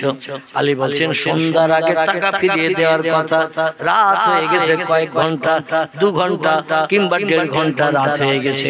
আর এই মসজিদে নববী থেকে ইহুদির বাড়িতে যে হাসান হুসাইনকে ফিরিয়ে আনতে যে কম বেশি 1.5 ঘন্টা সময় লেগে যাবে। যত সময় লাগবে রাত বেড়ে যাবে, রাত বেড়ে গেলে ইহুদি কোনদিন আমার দুই বেটাকে ফেরত দেবে না, এই জন্য টাকা কালেকশন করতে হবে না। আল্লাহ নবী ডেকে বলেন আলী ও চিন্তা তোমার না, ও চিন্তা আমি মুহাম্মদ রাসূলুল্লাহ আমার। নারে তাকবীর। আলী বলেন ইয়া রাসূলুল্লাহ তাহলে আমার কিছু বলার নাই। আল্লাহ নবী বলেন আছে কি কারো কাছে টাকা? সাহাবীরা বলেন ইয়া রাসূলুল্লাহ আজকের মাগরিবের নামাজের পরে আপনার টাকার প্রয়োজন হবে, আগে যদি জানতাম বাড়ি থেকে জিনিসপত্র বিক্রি করে এই টাকা নিয়ে আসতাম, কিন্তু হঠাৎ আজকে আপনি এমন টাকা চাইবেন, কোনদিন তো মাগরিবের নামাজ বাদে টাকা চান না, আমরা কি করে জানবো, কি করে বুঝবো আপনার টাকার প্রয়োজন হবে? জীবন দিতে আপনার জন্য রাজি, আর টাকা দেব জীবন বাঁচবে, এটা তো কোনো ব্যাপার নয়, কিন্তু চাইবেন তো জানি না, এই জন্য আমরা টাকা নি নাই। আল্লাহ নবী বলছেন তাহলে কারো কাছে কি পয়সা নাই? বিশ্ব নবী 3 নম্বর মতান্তরে 2 নম্বরের জামাই যিনি হযরতে ওসমান গনি জিন্নুরাইন রাদিয়াল্লাহু আনহু, এই ওসমান গনি রাদিয়াল্লাহু, একে মদিনার ধনী বলা হলো। নবীর টোটাল সাহাবীদের ভিতরে ওসমানের মতো অর্থ সম্পদ জায়গা জমি আর কোন সাহাবীর ছিল না। যেমন পয়সা করি অর্থ সম্পদ আল্লাহ ওসমানের দিয়েছিলেন, ওসমান এবং তেমন আবার অকাতরে সব দান করে দিয়ে দিতে। সিরিয়া থেকে ব্যবসা করে 7টা উটের পিঠে মাল বোঝাই করে ওসমান গনির ব্যবসায়ীরা ওসমানের ঘরের দরজার কাছে এসেছেন। এমন সময় এক ভিক্ষুক গেছে ওসমানের বাড়ির দরজায়, পাঠিয়ে দিয়েছেন পয়গম্বর মুহাম্মদ রাসূলুল্লাহ, মদিনার কোন ব্যক্তি তোমার ভিক্ষা দেয় নাই, সমস্যার সমাধান করে নাই। ও ভাই, আমি মুহাম্মদ, আমারও দেওয়ার মতো কিছু নাই, ঘরে একটা দানা নাই, হাড়ি শূন্য, হাড়ি খালি। তবে একটা জায়গায় তোমারে পাঠাবো যেখান থেকে তোমার ফিরে আসতে হবে না, এই জন্য তুমি কি সেখানে যাবে? ওসমান বলে, নাম ইয়া রাসূলুল্লাহ, আপনি এমন এক জায়গায় পাঠাবেন সেখান থেকে বিফলে ফিরতে হবে না, যদি আপনি নাম বলে পাঠান অবশ্যই যেতে পারি। রাসূল বলেন, আমার দুই কন্যার স্বামী যার নাম জিন্নুরাইন ওসমান গনি, মদিনার মানুষেরা তারে ধনী বলে বলে ডাকে, ওসমানের বাড়ি যাও আর আমার নামটা যে বলবে তোমার শ্বশুর পাঠিয়ে দিয়েছে। কে পাঠিয়েছে? আচ্ছা, এখন যদি জামার বাড়ি কোন লোকের শ্বশুর পাঠায়, জামাই খুশি হবে তো? বলে ওনার সাইকেল দেওয়ার কথা ছিল, মোটর সাইকেল দেওয়ার কথা ছিল, 36 ইঞ্চি কালা টিভি দেওয়ার কথা ছিল, খাসক দেওয়ার কথা ছিল, আল্লাহ ড্রেসিং টেবিল দেওয়ার কথা ছিল, কিচ্ছু দেয়নি, দেশে শুধু মেয়ে। ঠিক কি না? আর উনি আমার কাছে পাঠিয়ে দিয়েছে 5000 টাকা দিতে, যে পাঠিয়েছে তার কাছে আবার যাও। বলবে না? বলবে এখানে অবশ্য বলবে, শ্বশুরের মর্যাদা রক্ষা করবে। খিদিরপুরের মানুষেরা ভালো, এদের নামে বদনাম দেব না, কারণ প্রতি শুক্রবার আমাদের আসতে হয়। ঠিক ঠিক ঠিক, প্রতি শুক্রবার আসতে হয়, আবার ঝামেলায় পড়ে যাবে। এর জন্য এখানকার মানুষেরা সবসময় ভালো। আলহামদুলিল্লাহ, আল্লাহ ভালো রাখুক, সবাই বলেন আমিন। আমার ভাইরা, ভিক্ষুক গেছে ওসমানের বাড়ি, যে দাঁড়িয়ে আছেন প্রাচীরের দরজার মুখে। লোকটা বলছেন, ওসমান এখন কি করছে, কেমন আছে আগে দেখে নেই। ধনী মানুষ একটু রাগান্বিত হয় বেশি, বেয়াদবি সহ্য করতে পারে না, এজন্য দাঁড়িয়ে দেখে দুপুরের রান্নার খাবার ওসমান গনির জন্য বাড়ির দাসী চাকরানী রান্নার খাবার এনেছেন জোহরের নামাজ বাদ। এখন প্রাচীরের দরজার মুখে ভিক্ষুক দাঁড়িয়ে লক্ষ্য করে দেখে শাক দিয়ে আর রুটি নিয়ে এসেছে। রুটি আর শাক আমাদের দেশে রান্না হয় না, শাক ভালো মন্দ হলো, শাকের তরকারি হয় না, হয় না, কথা বলেন হয় তো, শাক শুধু শাক, তরকারি কিচ্ছু না। এখন ওসমান গনি খাওয়া শুরু করেছেন, খেতে খেতে পেট ভরে গেছে। নবী বলছেন পেটটাকে 3টে ভাগে ভাগ করবে। ক ভাগ? পেটটারে 3টে ভাগে ভাগ করবে। এক ভাগ খাদ্য খাবে, এক ভাগ পানি খাবে, এক ভাগ খালি রাখবে। আর আমরা যদি খানা সাথী বাড়ি যাই, 3 দিনে মানে খাওয়া অনেক বুদ্ধিমান চালাক আছে, ওরা প্রথম সবে একবার বলবে, মাঝখানের দিকে 1:30-2টার দিকে আরেকবার বলবে, আর শেষ বেলার দিকে যখন 5-7 জন বসেছে খাদিম টাদিম করছিল, খাওয়া হয়নি, ওরা যখন শেষ বেলা বসেছে ওই সব আরেকবার বলবে। মানে 3 বার বসে খাবে, পয়সা তো লাগবে না। বাড়ি যাওয়ার পরে স্ত্রী রাতের বেলা 11:30-12টার দিকে ডেকে বলছে, এসো খেয়ে নাও। বলে, তোর খিদে লাগে খা, তোর ক্ষুধা লাগে খা, আমার জন্য 3 দিন খাওয়ার জন্য ডাক ডাক যা খাবার খেয়েছি 3 দিন আর মা লাগবে না। শাক রান্না একটু বেশি হয়ে গেছে, পাশিকারে ডেকে বলছে, বাড়ির চাকরানি দাসী, বাড়ির চাকরানি দাসী এসে গেছে ওসমান গনি রাদিয়াল্লাহু সামনে, যে এসে গেছে বলছে, আর শাক আছে? মনে মনে করছে চাকরানি দাসী বোধহয় টেস্টফুল ভালো হয়েছে, শাক রান্নাও মাঝে মাঝে ভালো হয় না, সুন্দর হয়, টেস্টফুল হয়। অনেকে তরিতরকে না নিয়েও শাক চেয়ে খায় যদি রান্না ভালো হয়। এখন চাকরানি মনে করছে বোধহয় শাকটা খুব টেস্টফুল হয়েছে, পছন্দ হয়েছে, তো বলছে, হুজুর এখনো আছে। হযরতে ওসমান গনি রাগান্বিত হয়ে গেলেন, আমার যা দিয়েছো এটাই আমার জন্য যথেষ্ট, সব সংকলন করে খেতে পারবো না, বাড়তি থাকবে। এরপরও হাঁড়িতে আছে, বলে নাম। এখনো হাড়িতে আছে, লাগবে নাকি? ওসমান গনি বলছেন আর প্রয়োজন নাই, বাড়ির লোকের সবার খাওয়া হয়ে গেছে। বলে না, সবার খাওয়া হয়েছে, আপনার শুধু বাকি ছিলেন, আপনার জন্য বরাদ্দ করেছি, এখনো হাড়িতে আছে। ওসমান বললেন সবার খাওয়া হয়ে গেছে, আমারও খাওয়া হয়ে গেছে, আমার পাতে এখনো কিছু শাক বাড়তি আছে, এখনো হাড়িতে বেশি আছে, এই বাড়তি রান্না কেন করেছো? জবাব দাও। আল্লাহ কোরআনে জানিয়েছেন ইন্নাল মুবাজ্জিরিনা কানু ইখওয়ানা শায়াতিন। জোরে বলুন একটু আল্লাহু আকবার, আর একটু জোরে বলুন আল্লাহু আকবার। আল্লাহর কোরআনে আল্লাহ জানিয়ে দিলেন ইন্নাল মুবাজ্জিরিনা কানু ইখওয়ানা শায়াতিন, নিশ্চয়ই অপব্যয়কারীরা হলো শয়তানের ভাই। যতটা লাগবে ততটা রান্না করো, বেশি রান্না করে নষ্ট করবে, তুমি শয়তানের আদর্শের অনুসরণকারী হবে, শয়তানের ভাই হবে। জোরে বলুন একটু নাউজুবিল্লাহ। বকাবকি করছে দেখে বলছে, ভিক্ষুক বলছে মোহাম্মদ আর জায়গা পাইনি, শাক একটু বেশি রান্না হয়েছে বলে পাসিকার তো ধরি খেতে যাচ্ছে, এত বেশি রান্না করলে কেন? আর আমারে এমনি এমনি পয়সা দেবে, আমার এমনি এমনি খাবার দেবে, আমার সংসারে অভাব দূর করবে। মোহাম্মদ আসলে ভুল করিয়ে এই একটা কট্টর, এই একটা নিষ্ঠুর মানুষ, এই কৃপণ, এর কাছে আমারে পাঠিয়ে দিয়েছে। ভিক্ষুক পাসিল থেকে ভেতরে ঢুকেনি, দৃশ্য দেখে ও ভয়তে আল্লাহ নবীর কাছে আবার চলে গেছে। আল্লাহ নবী বলছেন, ভাই আমার জামাই তোমারে খুশি করেছে তো? বলছে আমার চেহারা দেখে বুঝতে পারছেন না মোহাম্মদ?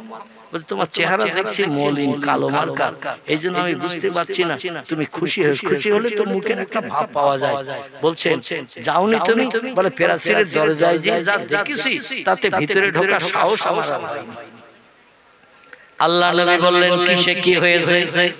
বলে এইরকম ঘটনা শাক কত আমরা নষ্ট করি, রান্না করে বেশি খেতে পারি না, ফেলে দেই, গরু ছাগলের দেই, কত জীব জন্তুকেও খেতে দেই, বেশি খেতে পারি না বলে বাড়তি গুলো নষ্ট করে ফেলি। এই জন্য ওসমান তার পাছিকারে ধরে খাওয়ার মতো হয়তো ধরে খায়, ভয় জামি ঢুকে নাই। আল্লাহ নবী বলেন ওসমান বাড়ির লোকের সঙ্গে কি করলো তোমার আর দেখতে হবে না, তুমি সরাসরি ওসমানের কাছে যাবে, যে আমি পাঠিয়ে দিয়েছি, বলবে তোমার সংসারে অভাব অনটন করার জন্য কিছু তোমাকে সাহায্য করতে বলবে। দ্বিতীয় দিন ইহুদি বলছেন আবার যেতে হবে ওসমানের বাড়ি। নবী বলছেন ওসমান ছাড়া দুঃখের দুঃখ মোচনে আমি তো কাউকে দেখছি না, যাও।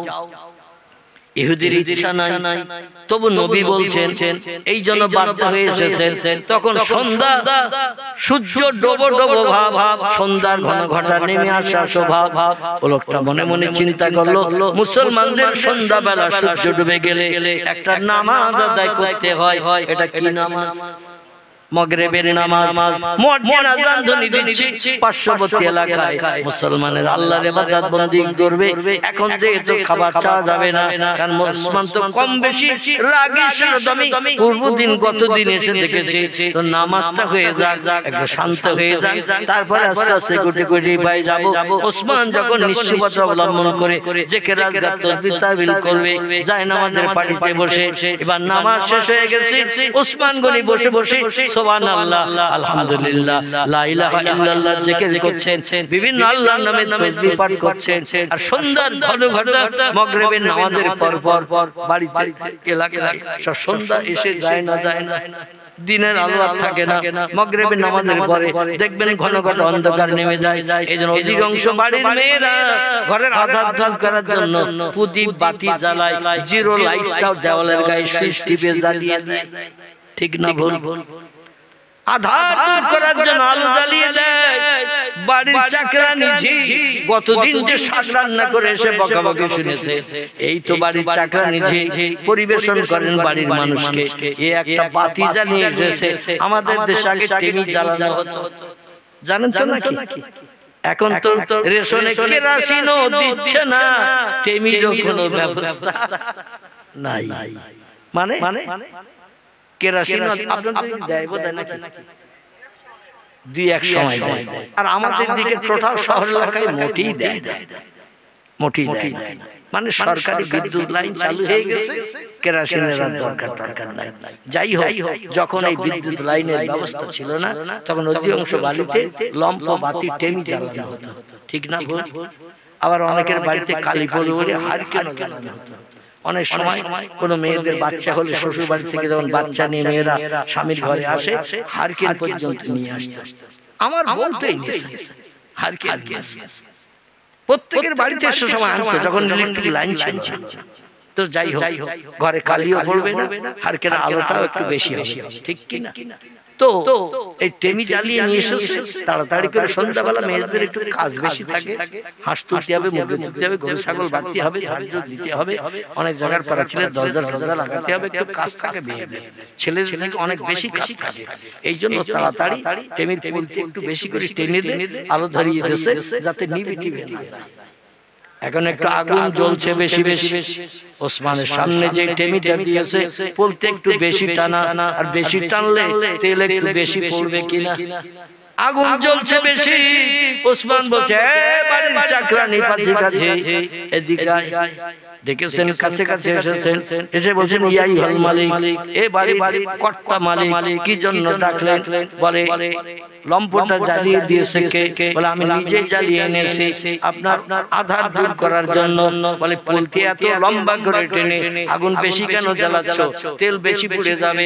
আল্লাহর দরবারে শয়তানের ভাই হিসাবে আমাকে আসামি সাব্যস্ত হতে হবে, যতটা প্রয়োজন ততটা ব্যবহার করো, বাড়তি ব্যবহার করলে, বাড়তি নষ্ট করলে আল্লাহর দরবারে আসামি সাব্যস্ত হতে হবে, কারণ সব নেয়ামত হলো আল্লাহ, ঠিক কি না?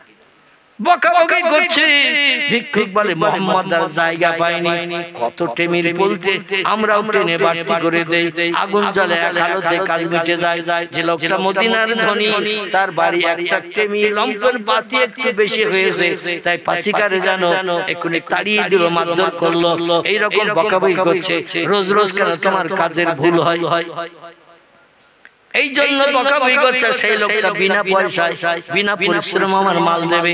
মুহাম্মদ রাসূলুল্লাহ আসলে ভুল করে আমারে এক নিষ্ঠুর ব্যক্তির কাছে আমারে পাঠিয়ে দিয়েছে, কিরবন বকিলের কাছে পাঠিয়ে দিয়েছে। এ কোনোদিন বিনা পয়সায় কিছু দিতে পারে না। আবার ফিরে গেছে পয়গম্বরের কাছে। নবী বলছেন খবর কি? বলে অন্য কোন লোক যদি থাকে তার বাড়িতে পাঠান, ওই লোকটার বাড়িতে আর পাঠাবেন না। নবী বলছেন কেন, কি হয়েছে? বলে এই কাণ্ড দেখছি। আল্লাহ নবী বললেন কি ঘটলো তার বাড়িতে, পাচিকার সঙ্গে কি ব্যবহার করলো ওটা তোমার দেখতে হবে না, যাও তুমি নিশ্চয়তা অবলম্বন করে মাথা নিচু করে ওসমানের ঘরে দরজায় যাবে। ইহুদি বলল মুহাম্মদ আমি যেতে পারি, তাহলে একটা কাজ করতে হবে। নবী বলছেন কি করতে হবে? বলে আপনি সই করে একটা দরখাস্ত লিখে দেন, যাতে ওসমান যেন আমারে ফিরিয়ে না দেয়। আপনি পাঠিয়েছেন, মুখে বললে বিশ্বাস করবে না, এজন্য আপনার সই করে একটা দরখাস্ত লিখে দেন। আল্লাহর নবী ডেকে বললেন ওমর মুহাম্মদের সাহাবী উমাইয়া, আমিরে মুআবিয়া, সালমান ফারসি, বিশ্ব নবীর প্রিয় সাহাবী আলী মুর্তজা, এরা চিঠি লিখতেন, আর নবী আঙ্গুলে ছিল একটা রূপার আংটি, মুহাম্মদ রাসূলুল্লাহর নাম লেখা। আংটি গায়ে কালি মাখিয়ে ওই চিঠির উপর একটা করে স্টাম্প লাগিয়ে দিতেন। আমাদের স্কুলের হেডমাস্টারেরা যেমন কোন দরখাস্ত নিয়ে গেলে একটা স্টাম্প দিয়ে সই করে দেয়, কি দেয় না? দেয় না? অফিস আদালতে গেলে একটা স্টাম্প মেরে দেয়, তার তলায় সই করে দিয়ে দেয়। আল্লাহর নবীর সাহাবীরা হযরতে সালমান ফারসি বলে একজন সাহাবী, আমিরে মুআবিয়া বলে একজন সাহাবী, আর বিশ্ব নবীর জামাই আলী, এই তিনজনের কাছ থেকে পয়গম্বর চিঠি লিখে নিতেন, কারণ নবী লিখতে জানতেন না। তবে তথ্যগুলো নবী বলে দিতেন, এইভাবে এই ভাষায় লেখো। এই জ্ঞানটা আল্লাহ পয়গম্বরকে দিয়েছিলেন। জোরে বলুন একটু সুবহানাল্লাহ। নবীর ভাষণ শুনে সাহাবীরা লিখতেন, আর আল্লাহ নবী আংটিতে কালিমা দিয়ে একটা স্টাম্প লাগিয়ে দিতেন। বলে আপনি যদি একটা পত্র চিঠি দেন তাহলে আমি সাহস করে যেতে পারি, অন্য ওসমানের বাড়ির প্রাচীরের ভিতরে ঢুকবো না। নবী বললেন এ আমিরে মুআবিয়া, আমার এই বয়ানটা তুমি লেখো চিঠিতে, যে একজন গরীব এতিম সাহেল মানুষ, কিছু অর্থের জন্য আমার কাছে এসেছে, তবে আমার দেওয়ার মতো কিছু নাই, এই জন্য তোমার বাড়িতে পাঠাচ্ছি। ইতি মুহাম্মাদুর রাসূলুল্লাহ বলে স্ট্যাম্পটা সই করা মুহাম্মদ রাসূলুল্লাহ আরবিতে লেখা, এই স্ট্যাম্পটা লাগিয়ে দিয়েছে। বলে এই নিয়ে যাও ভাই। ওসমান কি করলো বাড়ির লোকের সঙ্গে, এটা যেন তুমি দেখবে না, আমি যে চিঠিটা দিলাম চিঠিটা নিয়ে তুমি চলে যাও। চলে গেল ওই ভিক্ষুক। আমার ভাইরা, ওই সাহেল মানুষটা, এতিম মানুষটা চলে গেল প্রাচীর দরজার কাছে, চলে রাখে ওসমান গনি রাদিয়াল্লাহু হিসাব নিকাশ করতেছে। ব্যবসায় সিরিয়ায় পাঠিয়ে দিয়েছে 7টা উটের পিঠে বিদেশ থেকে মাল কিনে সিরিয়ার দেশে বিক্রি করার জন্য। আমাদের দেশে অনেক মানুষ আমাদের বসিরহাট ডকঘাট থেকে মাল কিনে বিভিন্ন বাজারে বিক্রি করে না। যে দেশে মালের দাম কম সেই দেশ থেকে মাল কিনে, যে দেশে মালের দাম বেশি সেই দেশে বিক্রি করলে লাভ মুনাফা হবে না। যে দেশে বেশি মুনাফা হবে, লাভ হবে, সেই দেশে বিক্রি করে ওসমান গনি আবার ও দেশে যে মালের দাম কম সিরিয়ায়, সেই দেশ থেকে মাল বোঝাই করে নিয়ে মদিনার জমিনে আসতে বলেছেন। 7টা উটের পিঠে মাল বোঝাই করে কিনে নিয়ে আসছে ওসমান গনির ব্যবসার টাকায়। বাড়ির কাছাকাছি এসেছেন, আসার পরে 2-5 মিনিটের ভিতরে ব্যবসায়ীরা মাল বোঝাই উট নিয়ে ওসমান গনির প্রাচীরের দরজার সামনে আসবে, খবর দেবে মালিককে, মাল মাত্রা বুঝে নিন, হিসাব নিকাশ বুঝে নিন, আর আমাদের মাইনাগুলো যা হয় দিয়ে দিন, আমরা বিবি বাচ্চা নিয়ে সংসার যাপন করব। এমন সময় ভিক্ষুক লোকটা ওসমান গনির বাড়ির দরজায় এসে সামনে দাঁড়িয়েছেন। ওসমান গনি বলছেন, মাহালুকা মাকবারুকা ইয়া আখি, ও ভাই কি খবর, কোথা থেকে কি জন্য আমার বাড়ির দরজায় এসেছো? লোকটা কোনো কথাবার্তা বলতে ভয় পাচ্ছে, সঙ্গে সঙ্গে চিঠিটা পকেট থেকে বার করে ওসমান গনির হাতে দিলেন। যেই চিঠিটা ওসমান গনি আলগা করলেন, দেখে মুহাম্মদ রাসূলুল্লাহর নাম লেখা, বিশ্ব নবীর নাম লেখা স্টাম্প। যেই দেখেছে সঙ্গে সেই চিঠিটা নিয়ে নবীজির নাম লেখা, মুহাম্মদ রাসূলুল্লাহর জায়গায় 3 বার চুমা খেয়ে নিয়েছে। চিঠির ভাষা বয়ান কিছুই পড়েননি, নবীর নাম লেখা রয়েছে। ওসমান বলে, পয়গম্বরকে আমার ঘরে পেয়ে গেলাম। জোরে বলেন সুবহান। 3 বার চুমা খেয়ে নিয়ে চিঠির বয়ানটা পড়ে দেখলেন, আল্লাহ পয়গম্বর আমার শ্বশুর পাঠিয়ে দিয়েছেন এই ভিক্ষুককে, অনাহারা এতিমকে কিছু অর্থ দেওয়ার জন্য। নবীর নাম লেখা চিঠি, এত দাম। ওসমান গনি রাদিয়াল্লাহর কাছে ডেকে বললেন, ভাই আমার শ্বশুর পাঠিয়েছে, প্রতিদিন 5 ওয়াক্ত নবীজির পিছনে জামাতে নামাজ পড়তে হয়, আর আমি যদি কম দেই তাহলে নবী আমার হয়তো আবার জিজ্ঞাসাবাদ করতে পারে। তোমার কাছে পাঠিয়েছিলাম চিঠি দিয়ে একজন সাহেল ভিক্ষুককে, তুমি কি দিয়েছিলে? এখন আমি যেটা দেব সেটা হয়তো রাসূলের কাছে অপছন্দনীয় হতে পারে। এই জন্য বলেন, ভাই কি আর দেব, আমার এই উটের পিঠে ব্যবসায়ীরা এসেছে মাল নিয়ে, প্রত্যেকটা উটের পিঠে মাল বোঝাই করে নিয়ে এসেছে, আর কি কি মাল আছে আমি এখন দেখতে যাই না, তবে তারা বাড়ি ফিরেছে, খবর পেয়েছি। তুমি ওইখানে যেয়ে যে উটটা পছন্দ হয় উট সমেত মালগুলো নিয়ে তুমি চলে যাও। বোঝা গেল? যে উটটার পিঠে তোমার পছন্দ হয় মাল, ওই মালগুলো তো তুমি মাথায় করে নিয়ে যেতে পারবে না, কারণ অনেক ভারী মাল। একটা উটের পিঠে অনেক মাল ধরে এবং তারা নিয়ে মরুভূমি জাহাজ যারে বলা হয়, ওই মালগুলো তো মাথায় করে নিয়ে যেতে পারবে না। উট সমেত তোমারে দান করে দিলাম, নবীজি মুহাম্মদ রাসূলুল্লাহ চিঠির মর্যাদা দিতে নিয়ে যাও। ভিক্ষুক বলে, হায় রে, এসে 2-4 কেজি গম নিতে, 2-4 কেজি জব যদি দেয়, যে লোকটা কেমির বলতে বেশি হয়ে গেলে বকে, শাক রান্না বেশি হয়ে গেলে তারে ধরিয়ে খেতে যায়, আর সেই লোকটা উট আর উটের পিঠের মাল সমেত আমারে দেবে। আমারে একটা বিদ্রুপ করছে। আমি তো পয়গম্বরকে বললাম, অন্য কোন লোক যদি থাকে তার কাছে পাঠিয়ে দেন। ওই রকম মেজাজওয়ালা নিষ্ঠুর বকিল লোকটার কাছে পাঠাবেন না। মুহাম্মদ তবু 3 বার পাঠালো, আর আমি যখন চিঠিটা দিলাম, লোকটা এখন আমারে ঠাট্টা করে বলছে, উট আর উটের পিঠের মালগুলো নিয়ে তুমি চলে যাও। ও বলে, ঠাট্টার একটা সীমা আছে, আমি গরিব দুঃখী ভিক্ষুক, অনাহারা অভাবী, 2-4 কেজি কম কিংবা জব দিলে তো কাজ মিটে যেত, 2-5 দিরহাম টাকা দিলেই তো মিটে যেত, খুশি হয়ে চলে যেতাম। চুপ করে মাথা নিচু করে দাঁড়িয়ে আছে। ওসমান বলে বুঝতে পেরেছি একটা উটের পিঠের মাল তোমার পছন্দ হচ্ছে না, এই জন্য মাথা নিচু করে দাঁড়িয়ে আছো, আরো কিছু মাল আমার দরকার, আর কিছু লাগবে। ওসমান বলছে 7টা উট ফিরে এসেছে সিরিয়ার দেশ থেকে, ব্যবসা করে মাল মাত্রা নিয়ে সংসারের প্রয়োজনে কাজে লাগবে, দেশবাসী গরিব দুঃখীদের দেয়া হবে। কিন্তু নবীর হাতের চিঠি লেখা একজন মেহমান এসেছে, আমি তার দিলাম একটা উটের পিঠের মাল, তবু পছন্দ করলো না, তাহলে আর কি দিয়ে তোমারে খুশি করব? নবীর লেখা চিঠির মর্যাদা দাম দেব।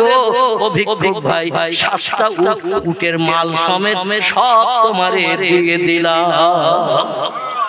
নারায়ে তাকবীর। কিরাম ধনী আর কিরাম দানি, বোঝা গেল?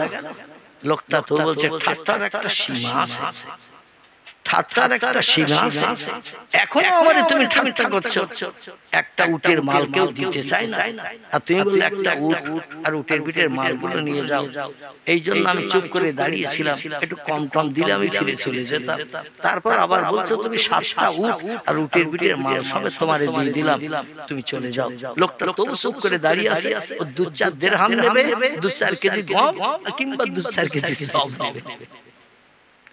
হযরত ওসমান ডেকে বলছেন ভাই 7টা উটের পিঠের মাল তোমারে দিলাম, এখনো তোমার পছন্দ হয় নাই। আল্লাহে লা শাক্কা ফিহে, সেই খোদার কসম আমার কাছে যদি এখন বাড়তি কিছু থাকতো, ওই 7টা উট আর উটের পিঠের মাল ছাড়াও আরো যদি কোনো পয়সা কড়ি থাকতো, আমি সব তোমারে দিয়ে দিতাম, দিয়ে তোমার মুখে হাসি ফোটাতাম পয়গম্বর মুহাম্মদ রাসূলুল্লাহ চিঠির বিনিময়ে। তবে বেয়াদবি নেবেন না ও ভিক্ষুক সাহেব ভাই, আমার কাছে আর কিচ্ছু নাই, যা ছিল সব তোমারে দিয়ে দিয়েছি, এইগুলো তুমি সংসারে খরচ করো। সেই খোদার কসম, যেদিন এই মালগুলো ফুরিয়ে যাবে, টাকা নিঃশেষ হয়ে যাবে, আবার তুমি আসবে, আমি ওসমান বেঁচে থাকলে আবার তোমারে বেশি বেশি করে দেব। নবীর মর্যাদা আছে না, নবীর দাম আমরা 1 পয়সা দিতে চাই না, সাহাবীরা দিয়েছে। এই জন্য মুফতি শফি রাহমাতুল্লাহ আলাইহি বলেছেন, নবী তার কদর জানে সাহাবী। নবীর কদর, নবীর মর্যাদা, নবীর প্রেম, নবীর ভালোবাসা, এটা দিয়েছে তার প্রিয় সাহাবীরা। জোরে বলেন সুবহানাল্লাহ। আলী রাদিয়াল্লাহু চুপ করে দাঁড়িয়ে আছে, পয়গম্বর বলল কারো কাছে টাকা নাই? ওসমান গনি বলছেন নাম ইয়া রাসূলুল্লাহ, আমি খালি হাতে মসজিদে নববীতে আসি না, আমি যখনই আসি কিছু পয়সা কাছে করে নিয়ে আসি, কারণ আপনার কখন দরকার হয়, কখন প্রয়োজন হয়, আর আপনি চাইয়ে পাবেন না, মুখ কালো হবে। আমি ওসমান ওটা পছন্দ করি না, এজন্য যখনই মসজিদে নববীতে নামাজ পড়তে আসি কিছু না কিছু আমার পকেটে করে নিয়ে আসি। রাসূল বলছেন ওসমান তাহলে তোমার কাছে কিছু আছে? ওসমান বলছেন নাম ইয়া রাসূলুল্লাহ, কিছু আছে। বলে কত আছে? বলে পকেট থেকে বার করে না গণনা করলে না দেখলে বলতে পারবো না। রাসূল বলেন বার করো তাড়াতাড়ি, রাত বেড়ে যাচ্ছে, হাসান হোসেনকে ফেরত আনা যাবে না, বেশি রাত হয়ে গেলে ইহুদি তো আর কারো কথা শুনবে না। ওসমান গনি হযরতে মুহাম্মদ রাসূলুল্লাহর মর্যাদা রক্ষার জন্য বিসমিল্লাহ শরীফ পাঠ করলেন। কি পড়লেন? বিসমিল্লাহ শরীফ পাঠ করলেন। আর আমরা সামনে যখন খাবার আসে গপগপ তুলি আর খাই, মাছ পজিশনে যে বলা হলো বিসমিল্লাহ তো বলা হয় না, এরকম ঘটনা ঘটে না? মাঝখানের দিকে যেয়ে মনে হচ্ছে যে বিসমিল্লাহ তো পড়া হয় না, শয়তান বলছে তুমি পেট ভরবে আর আমি না খেয়ে থাকবো, এজন্য তোমার মগজ থেকে বিসমিল্লাহ দূর করি, তুমিও কিছু খাও আর তোমার খাওয়ার সঙ্গে আমারও খাওয়া হবে। এটা হাদিস শরীফের কথা। মানুষ বিসমিল্লাহ না পড়ে খেলে মানুষ যা খায় এর অর্ধাংশ শয়তানের পেটে যায়। হযরত ওসমান গনি নবী সাহাবীরা যখনই কোনো কাজ করতেন আগে বিসমিল্লাহ শরীফ পাঠ করতেন। আমরা মুসলমান সেই নবীর উম্মত, আমরা জীবনে বিসমিল্লাহর নাম একবার জবানে আনি না।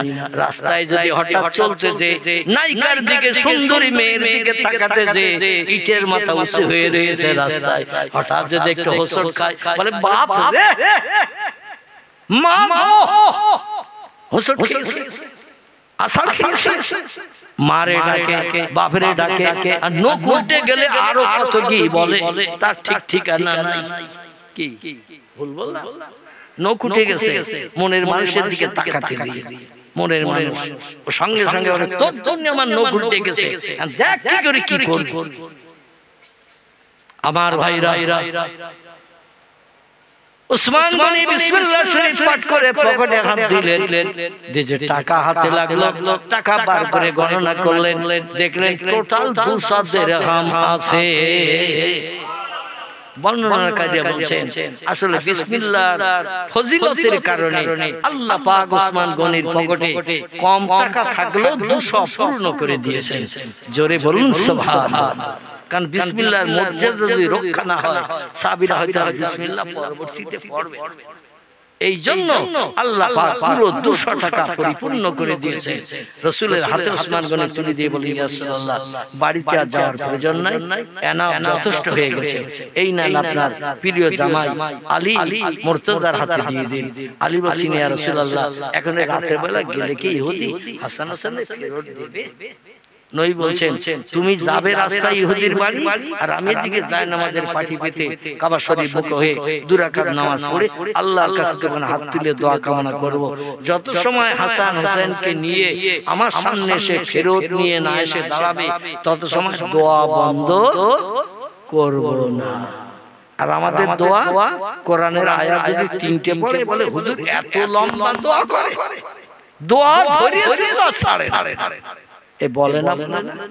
কিছু মানুষ বলে যারা কোরআন হাদিস পছন্দ করে না, আল্লাহর কাছে চাওয়াটা পছন্দ করে না, এদের গায়ে বিষ লাগাতে হয়, ঝাল লাগাতে হয়।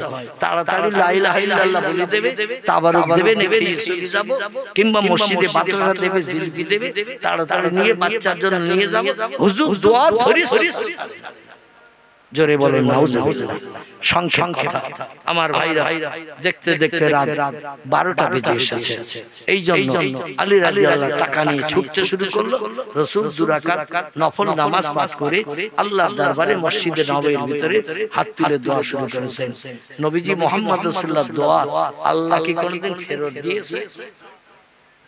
পয়গম্বর ডেকে বলে, আল্লাহ ওয়াদা করা ছিল সূর্য ডোবার পরে আর ছেলে ফেরত দেবে না, দিনের আলো থাকতে, সূর্য আকাশে থাকতে ছেলে ফেরত দেবে। টাকা জোগাড় করতে লেট হয়ে গেছে, দেরি হয়ে গেছে, সূর্য তার গতিপথে প্রচলিত, অশামসু ওয়াল কামারু বিহুসমান, চন্দ্র সূর্য হলো ঘূর্ণায়মান। তুমি চাঁদ সূর্যকে যদি তামাম পৃথিবীর চতুর্দিকে 24 ঘন্টা একবার করে তুমি ঘুরিয়ে দিয়ে থাকো, তুমি ইচ্ছা করলে আবার উল্টো দিকেও ঘোরাতে পারো। তুমি যদি পূর্ব দিক থেকে উদয় করে পশ্চিম দিকে নিয়ে যেতে পারো, আর পশ্চিম থেকে ঘুরিয়ে ভোরবেলা পূর্ব দিকে আবার দৈনন্দিন উদয় করে দিতে পারো, আবার তুমি উল্টাও ঘোরাতে পারো। কথাটা ঠিক না ভুল? আল্লাহ পাক এই সূর্যকে একদিন পূর্ব দিকে উদয় করে সকাল করবে না, পশ্চিম দিকে উদয় করে সকাল করবে।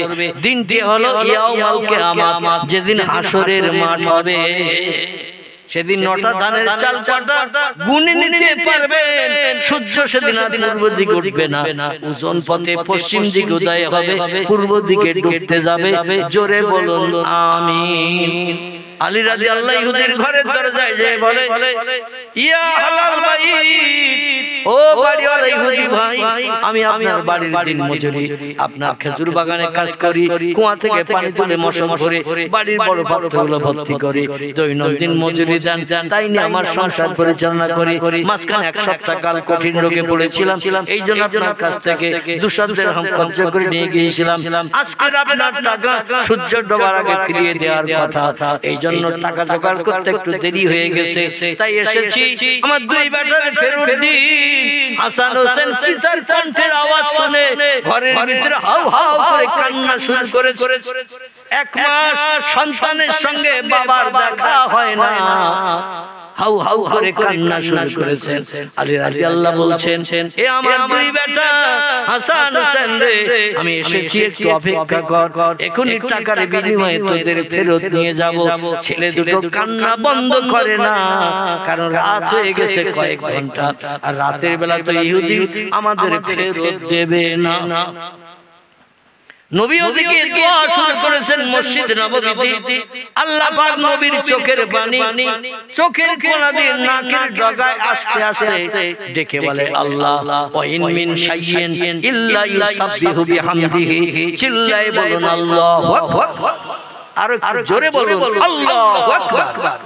আল্লাহ কোরআনে বলছেন যত সৃষ্টি চোখে দেখতে পাচ্ছ, যত সৃষ্টি চোখে দেখতে পাও না, সব সৃষ্টি আমি আল্লাহ আমার হুকুমের মান্যতা দেয়, আমার নামের জপ জিকির করে, আমার নামে তাসবিহ পাঠ করে, আমার হুকুমের খেলাফ মানুষ ছাড়া কোনো সৃষ্টি করে না। জোরে বলুন একটু সুবহানাল্লাহ, নারায়ে তাকবীর। সূর্যকে ডেকে বললেন সূর্য আমার পয়গম্বরের আমি কাঁদাতে চাই।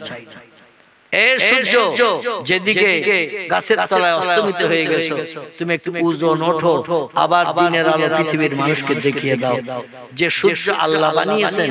আল্লাহ যদি সেই সূর্যকে কোন সৃষ্টিকে বলে, তারা হুকুম শুনবে না? শুনবে না। সূর্য আল্লাহর হুকুম তামিল করে পশ্চিম দিক থেকে আবার উপরের দিকে উঠে দিনের আলো বার করে দিয়েছে। সূর্যের কাজ হলো আধার দূর করে আলো দেওয়া। বিকাল বেলা হয়ে গেছে, অপরাহ্ন বিকাল বেলা, সূর্য বেশ কিছুটা গাছের মাথার উপরে চলে এসেছে। আল্লাহর নবী ইহুদির ঘরের বাইরে দাঁড়িয়ে বলছেন, ইহুদি ভাই আমার বাচ্চা দুটোকে ফেরত দাও, তোমার টাকা ফেরত দাও।